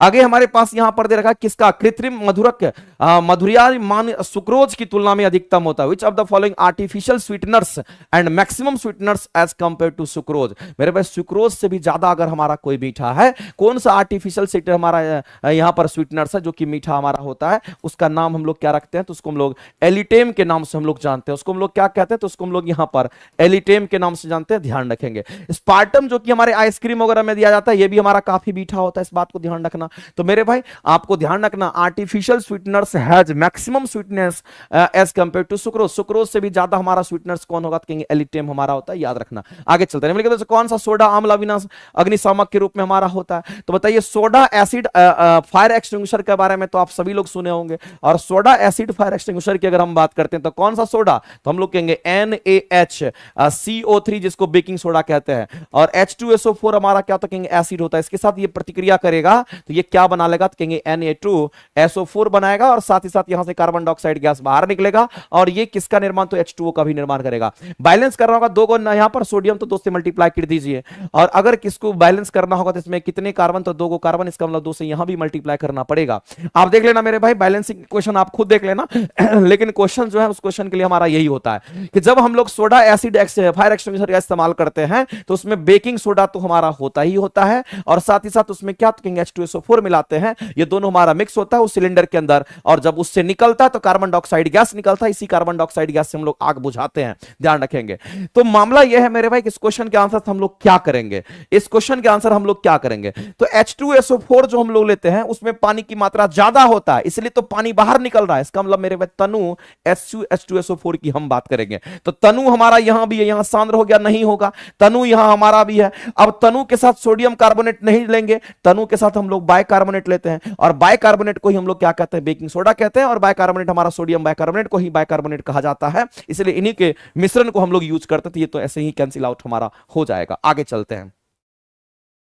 अगला क्वेश्चन मेरे भाई जलवाष्प के बारे में पूछा गया है, और जलवाष्प कहने का मतलब आप समझ लीजिए, जब हम जलवाष्प की अगर हम बात करते हैं, यानी कि हम आप इससे ये जानना चाहते हैं मेरे भाई, वाटर वेपर की हम बात कर रहे हैं, हम किसकी बात करते हैं, तो वाटर वेपर की बात करते हैं। तो जैसे जैसे आप पृथ्वी से आप ऊपर की ओर जाते हैं, वाटर वेपर का मात्रा कम होता चला जाता है। ऐसा क्यों होता है? क्योंकि मेरे भाई नीचे में, हमारे नीचे में क्या होता है, सी लेवल की हम बात करते हैं, समुद्र वगैरह हमारा होता है, यही से तो पानी हमारा वाष्पीकृत होकर के हमारे वायुमंडल में जलवाष्प बनता है। तो जलवाष्प जैसे से आप ऊपर जाएंगे वैसे वैसे मेरे भाई ऊंचाई जैसे जैसे बढ़ती है, तो इस गैस की मात्रा, इसको वाटर जलवाष्प को हम लोग गैस के रूप में देखते हैं, क्योंकि हमारे वायुमंडल में ये फैला हुआ रहता है, इसलिए इसको गैस कहते हैं। और जैसे से आप ऊंचाई पर आप जाते हैं, उसके साथ उसकी जो मात्रा होती है, उस गैस की मात्रा घटती है। स्टेटमेंट हमारा सही है। दूसरी बात कह रहा है मेरे भाई यहां पर जलवाष्प के बारे में, दूसरा स्टेटमेंट हमारा कह रहा है कि ध्रुव पर इसका प्रतिशत अधिकतम होता है। अब ध्रुव की बात कर रहा है, ध्रुव का जो हमारा टेम्परेचर होता है वो काफी कम होता है। अगर हम ध्रुव की बात करते हैं तो यहां का टेम्परेचर मेरे भाई काफी कम होता है। अगर यहां का टेम्परेचर हमारा कम होगा तो याद रखना जलवाष्प की मात्रा भी यहां पर कम होगी, इस बात को ध्यान रखना। जलवाष्प की जो मात्रा होगी यहां पर, इस जलवाष्प की मात्रा भी क्या होगी, तो कहेंगे यहां पर कम हो जाती है।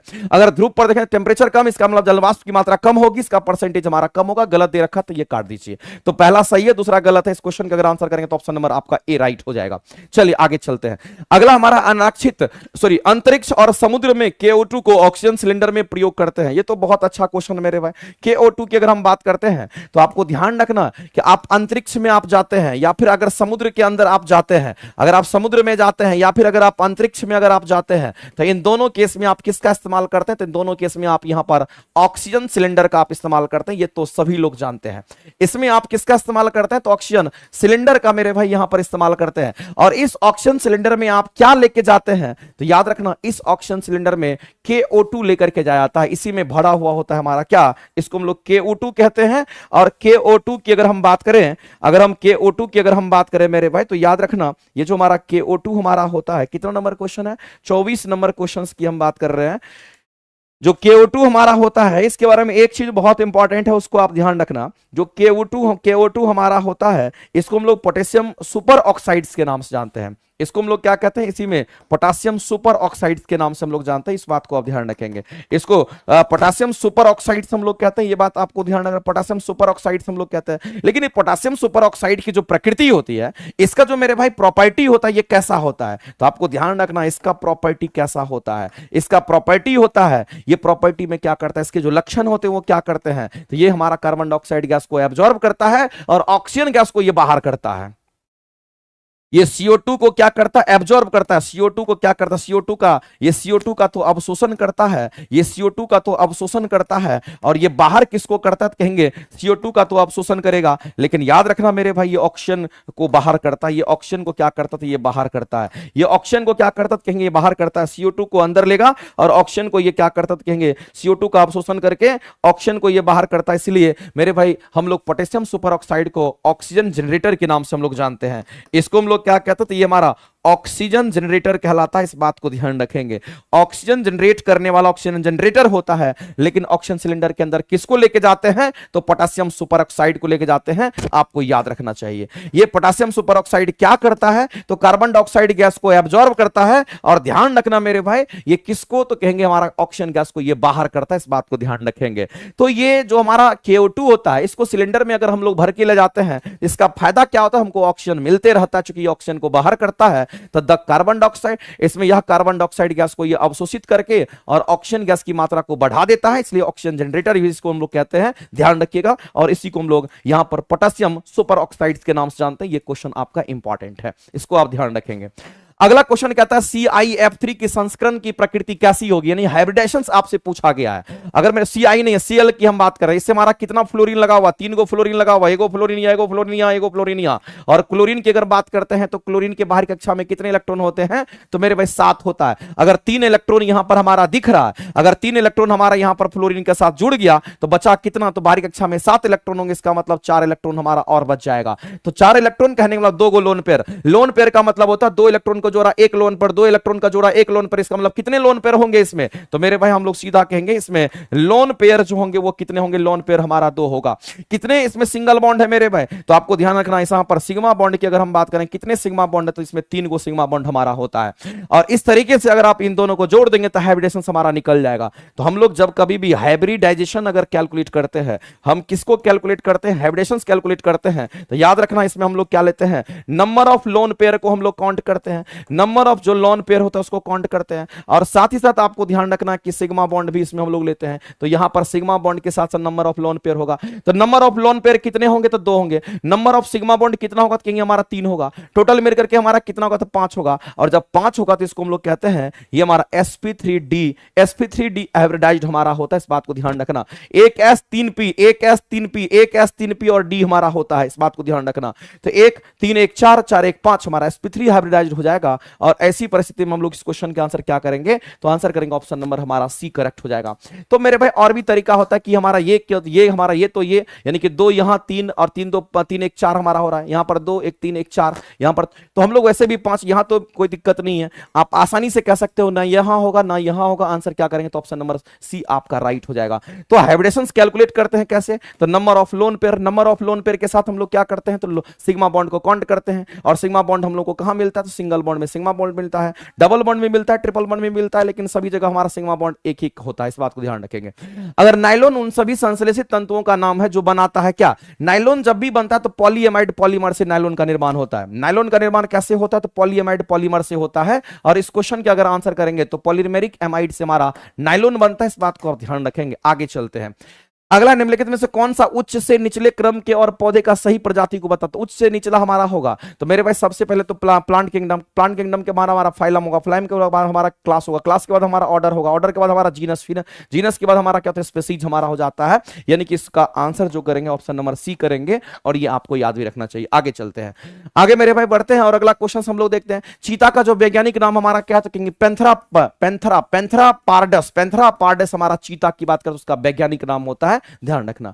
अगला निम्नलिखित पर विचार कीजिए, और विचार करना, तितली की बात करते हैं, मत्स्य की बात करते हैं, यहां पर मेढक की बात करते हैं, उनमें से कौन सा विषाक्त जातियां होती है, ये क्वेश्चन पूछा गया है। तो मेरे भाई कुछ बटरफ्लाई जो होते हैं वो हमारे विषाक्त होते हैं, और कुछ मछलियां जैसे बफर फिश की बात करते हैं, सॉरी पफर फिश की बात करते हैं, पफर फिश विषैला होता है। मेढक जो होता है, कुछ मेढक हमारी विषैला होता है, ये सभी हमारे विषैले होंगे, इस बात को ध्यान रखेंगे। तो उपयुक्त में से कितने में विषाक्त की जातियां होती है, तो मेरे भाई सभी तीनों में हम कहेंगे विषाक्त प्राणी देखने को मिलता है। आगे चलते हैं। सूक्ष्मजीव द्वारा कार्बनिक पदार्थ को तोड़ने की जो क्रिया होती है उसको अपघटन कहते हैं, जिसको डिकम्पोजिशन कहते हैं।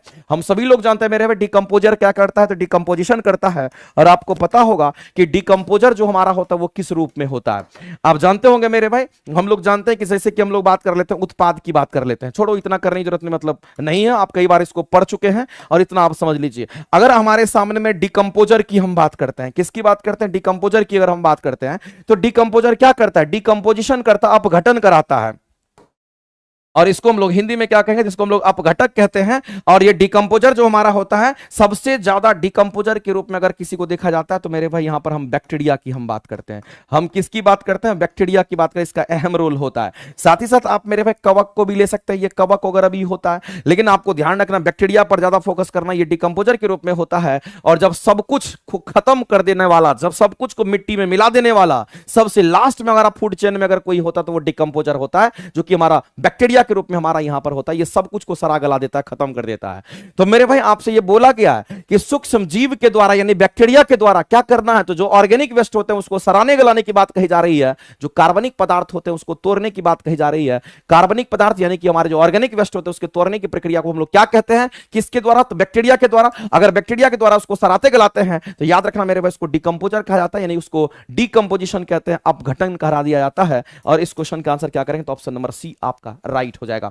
आगे चलते मेरे भाई, लिविंग सिस्टम में रासायनिक क्रिया की प्रक्रिया को तेज करने के लिए, लिविंग सिस्टम कहने का मतलब है हमारे शरीर के अंदर क्या कर रहे हैं, तो कैटेलाइज किया जाता है, कैटलिस्ट यूज करते हैं। तो हमारे शरीर में क्या, तो लिविंग सिस्टम में बोला गया है, और हम लोग तो लिविंग सिस्टम में ही आते हैं मेरे भाई, इस बात को ध्यान रखना। जितने जीव जंतु हैं उसमें कैटलिस्ट का इस्तेमाल करते हैं, और कैटलिस्ट क्या करता है, रिएक्शन रेट को फास्ट कर देता है। और जो कैटलिस्ट यूज होता है हमारा किस रूप में यूज होगा, तो कहेंगे हमारा एंजाइम्स के रूप में यूज होता है। अगर आपसे कहता है कि बताइए आपके शरीर में खाना बहुत जल्दी पक जाता है, तो इसका मतलब कहीं ना कहीं एंजाइम्स काम करता है, और एंजाइम हमारा कौन होगा, तो हम लोग सीधा जो कैटलिस्ट काम करता है जो रिएक्शन रेट को फास्ट कर देता है वो एंजाइम के रूप में हमारा होता है, ध्यान रखेंगे।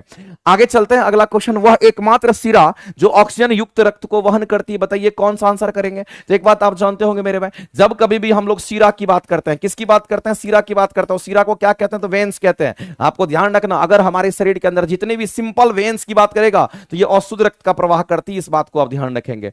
ये किसका प्रवाह करती है, तो ये अशुद्ध रक्त का प्रवाह करती है, ये बात आपको ध्यान रखना, अशुद्ध रक्त का प्रवाह करती है। और अशुद्ध रक्त का प्रवाह कहने का मतलब है हमारे रक्त में क्या मिला हुआ है, तो हमारे रक्त में मेरे भाई याद रखना, रक्त में कार्बन डाइऑक्साइड मिला हुआ है, उसी को अशुद्ध रक्त के नाम से हम लोग जानते हैं। तो सिरा का काम क्या होता है, अशुद्ध रक्त का प्रवाह। लेकिन अगर आपसे यहां पर कहता है कि फुसफुस सिरा की अगर बात करता है, तो आप एक बात जान लीजिए, अगर आपसे फुसफुस सिरा की अगर बात करता है, ये जो फुसफुस सिरा हमारा होता है जिसको पल्मोनरी वेन्स के नाम से हम लोग जानते हैं, इसको पल्मोनरी वेन्स अगर हम लोग कह देते हैं, तो याद रखना ये फुसफुस सिरा हमारा क्या करता है, तो ये शुद्ध रक्त का प्रवाह करता है, इस बात को ध्यान रखेंगे। ये किसका, तो शुद्ध रक्त का प्रवाह करता है, ये बात आपको ध्यान रखना।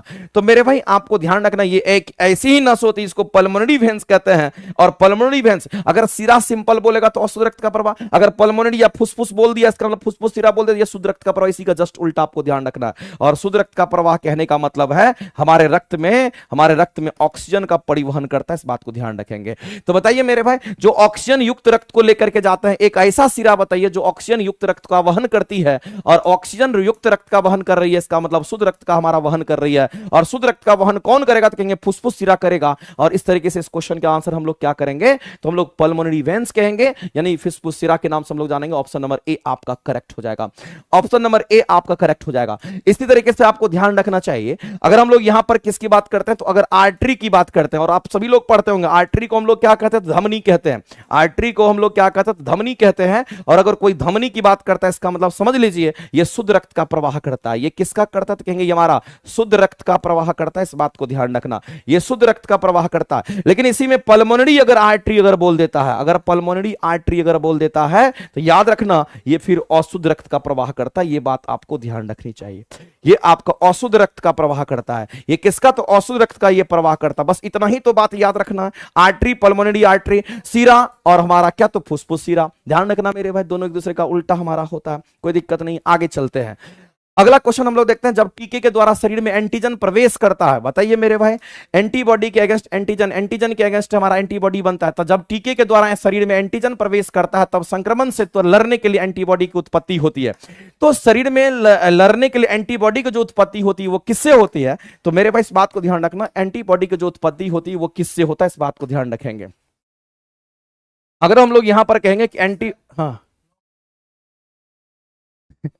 अगर एंटीबॉडी की जो उत्पत्ति होती है वो किससे होती है, तो आपको ध्यान रखना है कि एंटीबॉडी की जो उत्पत्ति होती है किससे होगा, तो ये हमारा बीटा सेल से हमारा होता है। और बीटा सेल हमारा क्या हो, सॉरी बीटा सेल नहीं कह सकिए, इसको आप बी लिम्फोसाइट्स आप कह दीजिए, इसको आप बी लिम्फोसाइट्स कह दीजिए, इस बात को ध्यान रखें। लिम्फोसाइट्स हमारा क्या, तो डब्ल्यूबीसी का प्रकार है, और डब्ल्यूबीसी क्या करता है, तो हमारा एंटीबॉडी का निर्माण करता है। तो बी लिम्फोसाइट्स के बारे में आप सभी लोग जानते होंगे, और ये बी लिम्फोसाइट्स क्या करता है, तो एंटीबॉडी का निर्माण करता है। और इसी बी लिम्फोसाइट्स को हम लोग क्या कहते हैं, तो तो बी सेल के नाम से जानते हैं। इसी को हम लोग क्या कह दिए मेरे भाई, तो इसी को हम बीटा नहीं कहेंगे, इसको बी सेल कहते हैं, इसी को हम लोग बी सेल कहते हैं। इस बात को आप ध्यान रखेंगे। तो क्वेश्चन तो यही बोला गया था, कि सर जब टीके के द्वारा शरीर में एंटीजन प्रवेश करता है तो संक्रमण से लड़ने के लिए हमारे शरीर में एंटीबॉडी की उत्पत्ति होती है, और एंटीबॉडी का जो निर्माण करता है वो कौन करता है, तो कहेंगे हमारा यहां पर टी सेल नहीं करता, हमारा बी सेल करता है। और बी सेल कहने का मतलब हमारा क्या होता है, बी लिम्फोसाइट्स की हम बात करते हैं। और इस क्वेश्चन का आंसर क्या करेंगे, तो ऑप्शन नंबर हमारा यहां पर ऑप्शन नंबर बी करेक्ट हो जाएगा। ऑप्शन नंबर बी जो है हमारा यहां पर राइट हो जाएगा। इस बात को आप ध्यान रखेंगे, ठीक है। आगे चलते हैं, अगला क्वेश्चन हम लोग देखते हैं। नेक्स्ट हमारा है कि निम्नलिखित में से किसके लिए प्रकाश संश्लेषण में क्लोरोफिल का उपयोग किया जाता है। बताइए क्लोरोफिल का काम क्या है।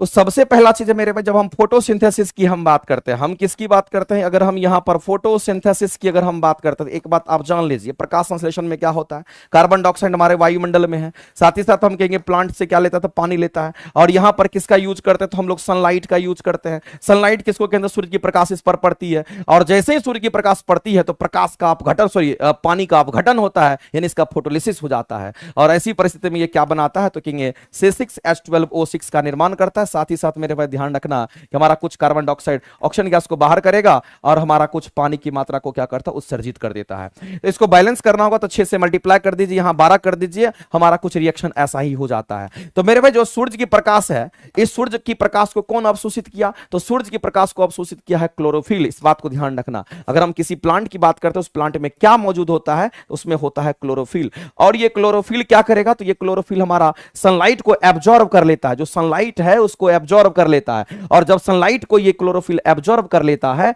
तो इसी H2O को क्या करता है, वो तोड़ता है। जब H2O हमारा टूटता है, और H2O के टूटने की क्रिया को हम लोग फोटोलिसिस हम लोग कह देते हैं। याद रखना मेरे भाई, ये हमारा टूटता है तो हाइड्रोजन अलग हो जाता है हमारा इस तरीके से। तो हम लोग सीधा कहेंगे हमारा क्या होगा, तो किसके लिए प्रकाश संश्लेषण में क्लोरोफिल का इस्तेमाल किया जाता है, तो हम लोग सीधा कहेंगे पानी के अणु को तोड़ने के लिए इसका इस्तेमाल करते हैं। और ऑप्शन नंबर बी हमारा राइट हो जाएगा।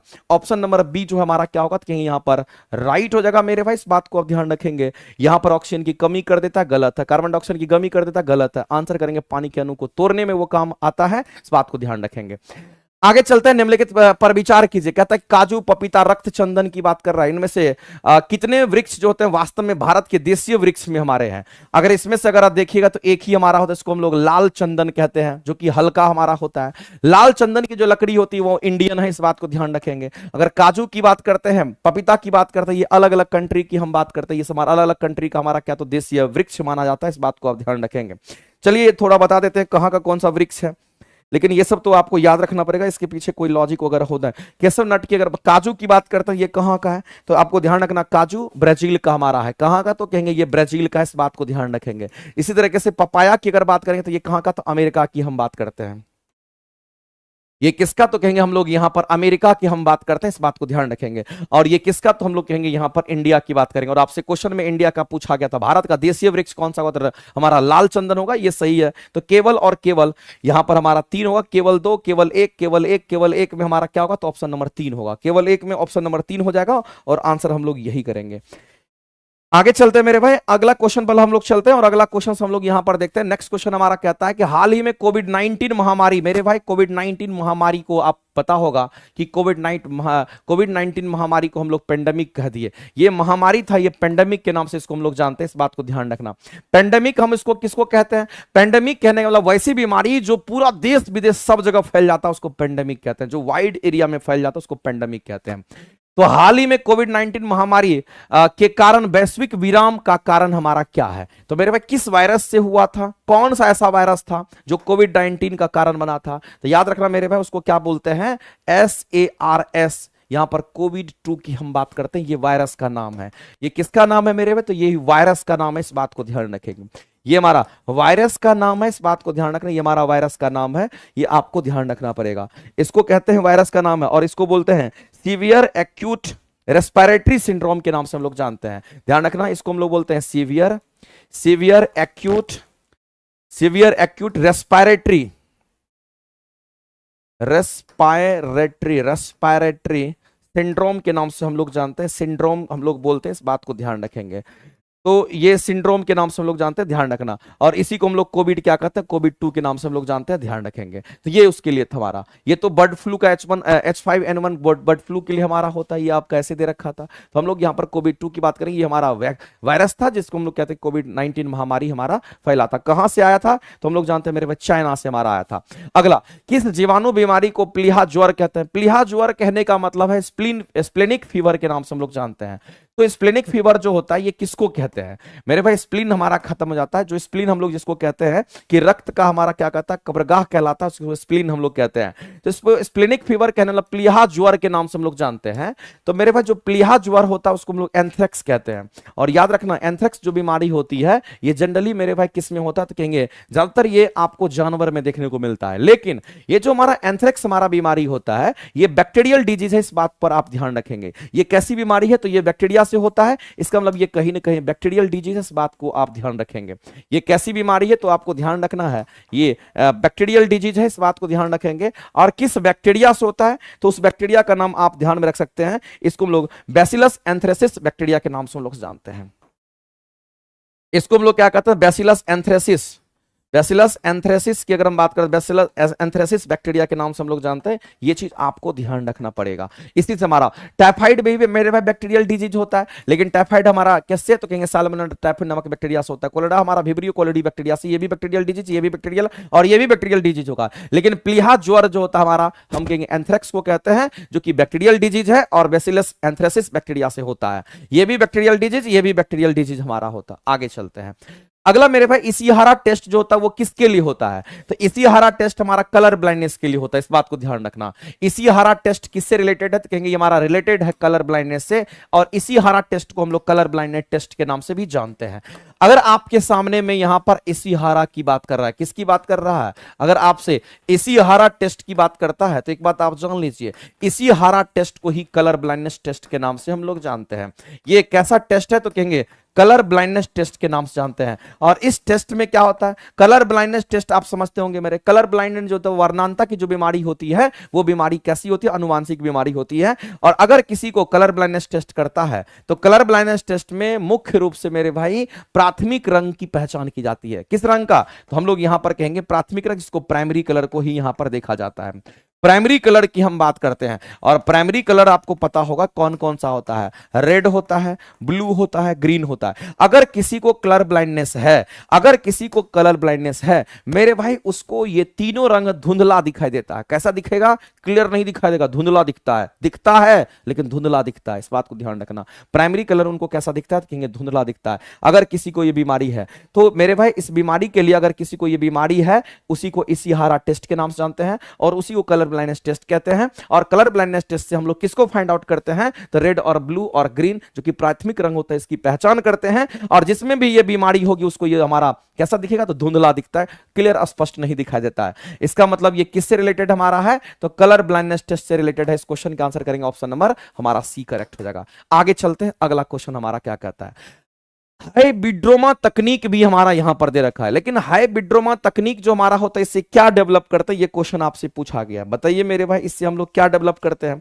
तो हाइब्रिडोमा तकनीक जो होता है इससे एंटीबॉडी का निर्माण किया जाता है, इस बात को ध्यान रखना। हाइब्रिडोमा तकनीक से हम लोग क्या करते हैं, एंटीबॉडी का निर्माण करते हैं, इस बात को आप ध्यान रखना। इसी तकनीक से एंटीबॉडी का निर्माण होता है। इसी तकनीक से किसका निर्माण करते हैं तो याद रखना एंटीबॉडी का निर्माण होता है, ये बात आपको ध्यान रखना है, ये बात आपको ध्यान रखना। और हाइब्रिडोमा तकनीक जो है ये किसके द्वारा विकसित की गई है तो मेरे भाई जो जिसके द्वारा विकसित किए गए उनका नाम है जॉर्ज कोहलर और सीसर मिल्स्टीन के नाम से हम लोग जानते हैं। और इनको मेरे भाई इनके विकसित करने के लिए नोबेल प्राइज भी दिया गया था। इनको क्या दिया गया तो कहेंगे इसको हम लोग बायोलॉजी में नोबेल प्राइज भी दिया गया था, ये बात आपको थोड़ा सा ध्यान रखना है। इनको नोबेल प्राइज भी दिया गया था, इस बात को ध्यान रखना मेरे भाई साइंस। तो आपको एक चीज ध्यान रखना मेरे भाई कि एनसीईआरटी एग्जाम्पलर के लिए हम क्या करने वाले हैं, समझना गौर से। थोड़ा देर में लिए समझना मेरे भाई, मैं आपके लोगों के लिए ही ये बात बता रहा था। एनसीईआरटी एग्जाम्पलर की जो क्लासेस है ना, हमने आज डिजाइन किया है ये बैच, आपको प्लेटफॉर्म बाय नवीन कुमार सिंह एप्लीकेशन पर दिखेगा। एनसीईआरटी एग्जाम्पलर में साइंस के बेहतरीन बेजोर और बेहतरीन कंसेप्ट, वो भी इस बार पूरी तरीके से अपडेटेड कंटेंट के साथ आपके सामने में आ रहा है। फुल्ली अपडेटेड कंटेंट आपको देखने को मिलेगा, और ये केवल और केवल एप्लीकेशन पर मिलेगा, प्लेटफॉर्म बाय नवीन कुमार सिंह एप्लीकेशन पर। आप जाएंगे, आज से ही आपको दिख जाएगा। और ये साइंस की क्लासेस कब से चलनी है तो याद रखेंगे, 2 जून से ये क्लासेस हम आपके लिए लेकर के आ रहे हैं। और आप ये समझ लीजिए कि इस क्लासेस से आपको काफी बेनिफिट होने वाला है। आपका हमेशा टारगेट होना चाहिए कि हम ज्यादा से ज्यादा क्वेश्चंस बना करके सिलेक्शन ले। कम क्वेश्चन बनाने पर हमेशा खतरा रहता है, ज्यादा क्वेश्चन बनाने पर कभी खतरा आपके सामने नहीं आएगा। इसीलिए तैयार रहिए, हम तैयार हैं, आप भी तैयार रहिए, और सिलेक्शन मेरे भाई अपने आप हो जाएगा, इसलिए टेंशन नहीं लेना है। काम करना है, मेहनत करना है। और आप देख लीजिएगा, ये क्लासेस प्लेटफॉर्म बाय नवीन कुमार सिंह एप्लीकेशन पर मिलना है। रेट की बात कर रहा है, यहां कोई सोना चांदी बिक रहा है, रेट पूछ रहा है। सोना चांदी का रेट पूछा जाता है, किताब कॉपी का रेट पूछा जाता है। कैसा इंसान है यार, कैसा टीचर है, कैसा विद्यार्थी है, मुझे समझ में नहीं आ रहा है। रेट तुम सोच ही दो, सोच ही छोड़ दो, रेट की बात कर रहे हो। पूरे इंडिया में अगर सबसे सस्ता एजुकेशन अगर कहीं मिलता है, हमको लगता है कि ऑनलाइन प्लेटफॉर्म में सबसे सस्ता एजुकेशन अभी आज के डेट में मिलता है। नहीं तो इतना कंटेंट, इतना बढ़िया से हर एक चीज का एक्सप्लेनेशन लाखों रुपया में नहीं मिलता है। और तुम इसको कहते हो किस रेट में मिलेगा, कितने रेट में मिलेगा, ये तो तुम्हारी बहुत बड़ी भूल है। तुम सोच लो, ये तुम्हारे जीवन का अलग ही पल होगा। पैसे से इसको तुम तौल नहीं सकते हो। आज हम भी कुछ चीज ज्ञान किए हैं, तो ये शायद हम भी उस चीज को कभी पैसे से तौल नहीं सकते हैं। और ज्ञान मेरे भाई अलग चीज होता है, इस बात को ध्यान रखना। और जब तुम पढ़ के जाओगे, सीख करके जाओगे, एग्जाम में बैठोगे, तो उसका मजा ही कुछ और होता है। इसलिए अगर किसी को लगता है कि मुझे करना है, तो ध्यान रखना, एनसीईआरटी एग्जाम्पलर का बैच भी आप लेकर के लगातार तैयारी करो, लगातार पढ़ते रहो, पढ़ते रहो, पढ़ते रहो, पढ़ते रहो, लगातार पढ़ते रहना। फ्लो फ्लो फ्लो फ्लो कभी डिसकंटिन्यूट नहीं होना चाहिए, फ्लो कंटिन्यूट आपका बना रहे। पांडे नीतू जी, जो क्लासेस चल रही है उसको आप बार बार करिए, आपको खुद मेहनत करना पड़ेगा। जो क्लासेस आपकी चल रही है उस क्लासेस को कीजिए। ये क्लासेस हम इसलिए दिए हैं क्योंकि अभी आपके पास समय है, एनसीईआरटी एग्जाम्पलर को भी आप कर पाएंगे। ठीक है, इसलिए मेरा मेरा काम है पढ़ाना। आप नहीं पढ़ोगे तो मुझे कोई मतलब नहीं है। आपको अगर जरूरत है तो आप पढ़िए, नहीं जरूरत है तो मत पढ़िए। जबरदस्ती हम आपको पढ़ाने के लिए नहीं आए हैं, ध्यान रखना इस बात का। अगर किसी को सिलेक्शन चाहिए तो मस्त तरीके से पढ़िए, बिंदास होकर के पढ़िए। अरे बिंदास रहिए, सोचो मत, पढ़ो ज्यादा। और फालतू चीज तो दिमाग में कभी आना भी नहीं चाहिए, ठीक है। लेकिन दिक्कत क्या है कि मामला यह है कि तुम लोग जुआ गया है पूरी तरीके से। और एक स्टूडेंट होता है खिच्चा स्टूडेंट, उसको जैसे मास्टर मोड़ता है वैसे वो मुड़ता है। और एक होता जुआया हुआ, जिसको मोड़ेंगे तो वो मुड़बे नहीं करेगा। क्यों? क्योंकि वो अपना ही दिमाग चलाता है, मामला वहीं फंस जाता है। मामला फंसने नहीं देना। आप देखते होंगे करंट स्टूडेंट जल्दी रिजल्ट लेता है, उसका रीजन यही होता है कि उसको सेल्फ इंटरेस्ट होता है, वो सामने वालों की बातों को सुनता है प्रॉपर वे में। और बहुत लोगों को इसमें बुरा भी लगा होगा, लेकिन बुरा लगने की चीज नहीं है। आप मेरे छोटे भाई की तरह हो, हम हमेशा करवा बोलेंगे, शायद आपको बुरा लगेगा, लेकिन हो सकता है कि वो तुम्हारे सक्सेस का एक कारण भी हो, ठीक है। इसलिए बुरा चीज हमेशा बेकार, बुरा चीज हमेशा आपको ध्यान रखना कि जो भी बुरा चीज लगता है ना, वो हमेशा आपको शानदार बनाता है। इसलिए कभी बुराइयों को, बुराई अगर आप कहीं सुनते हैं तो उसको अच्छाई की तरह आप निभाइए। देखिए आपको कितना चीज आपको समझ में आ जाएगा, ठीक है। चलिए आज के लिए इतना ही, मिलते हैं हम लोग अगली क्लासेस में। Thank you very much.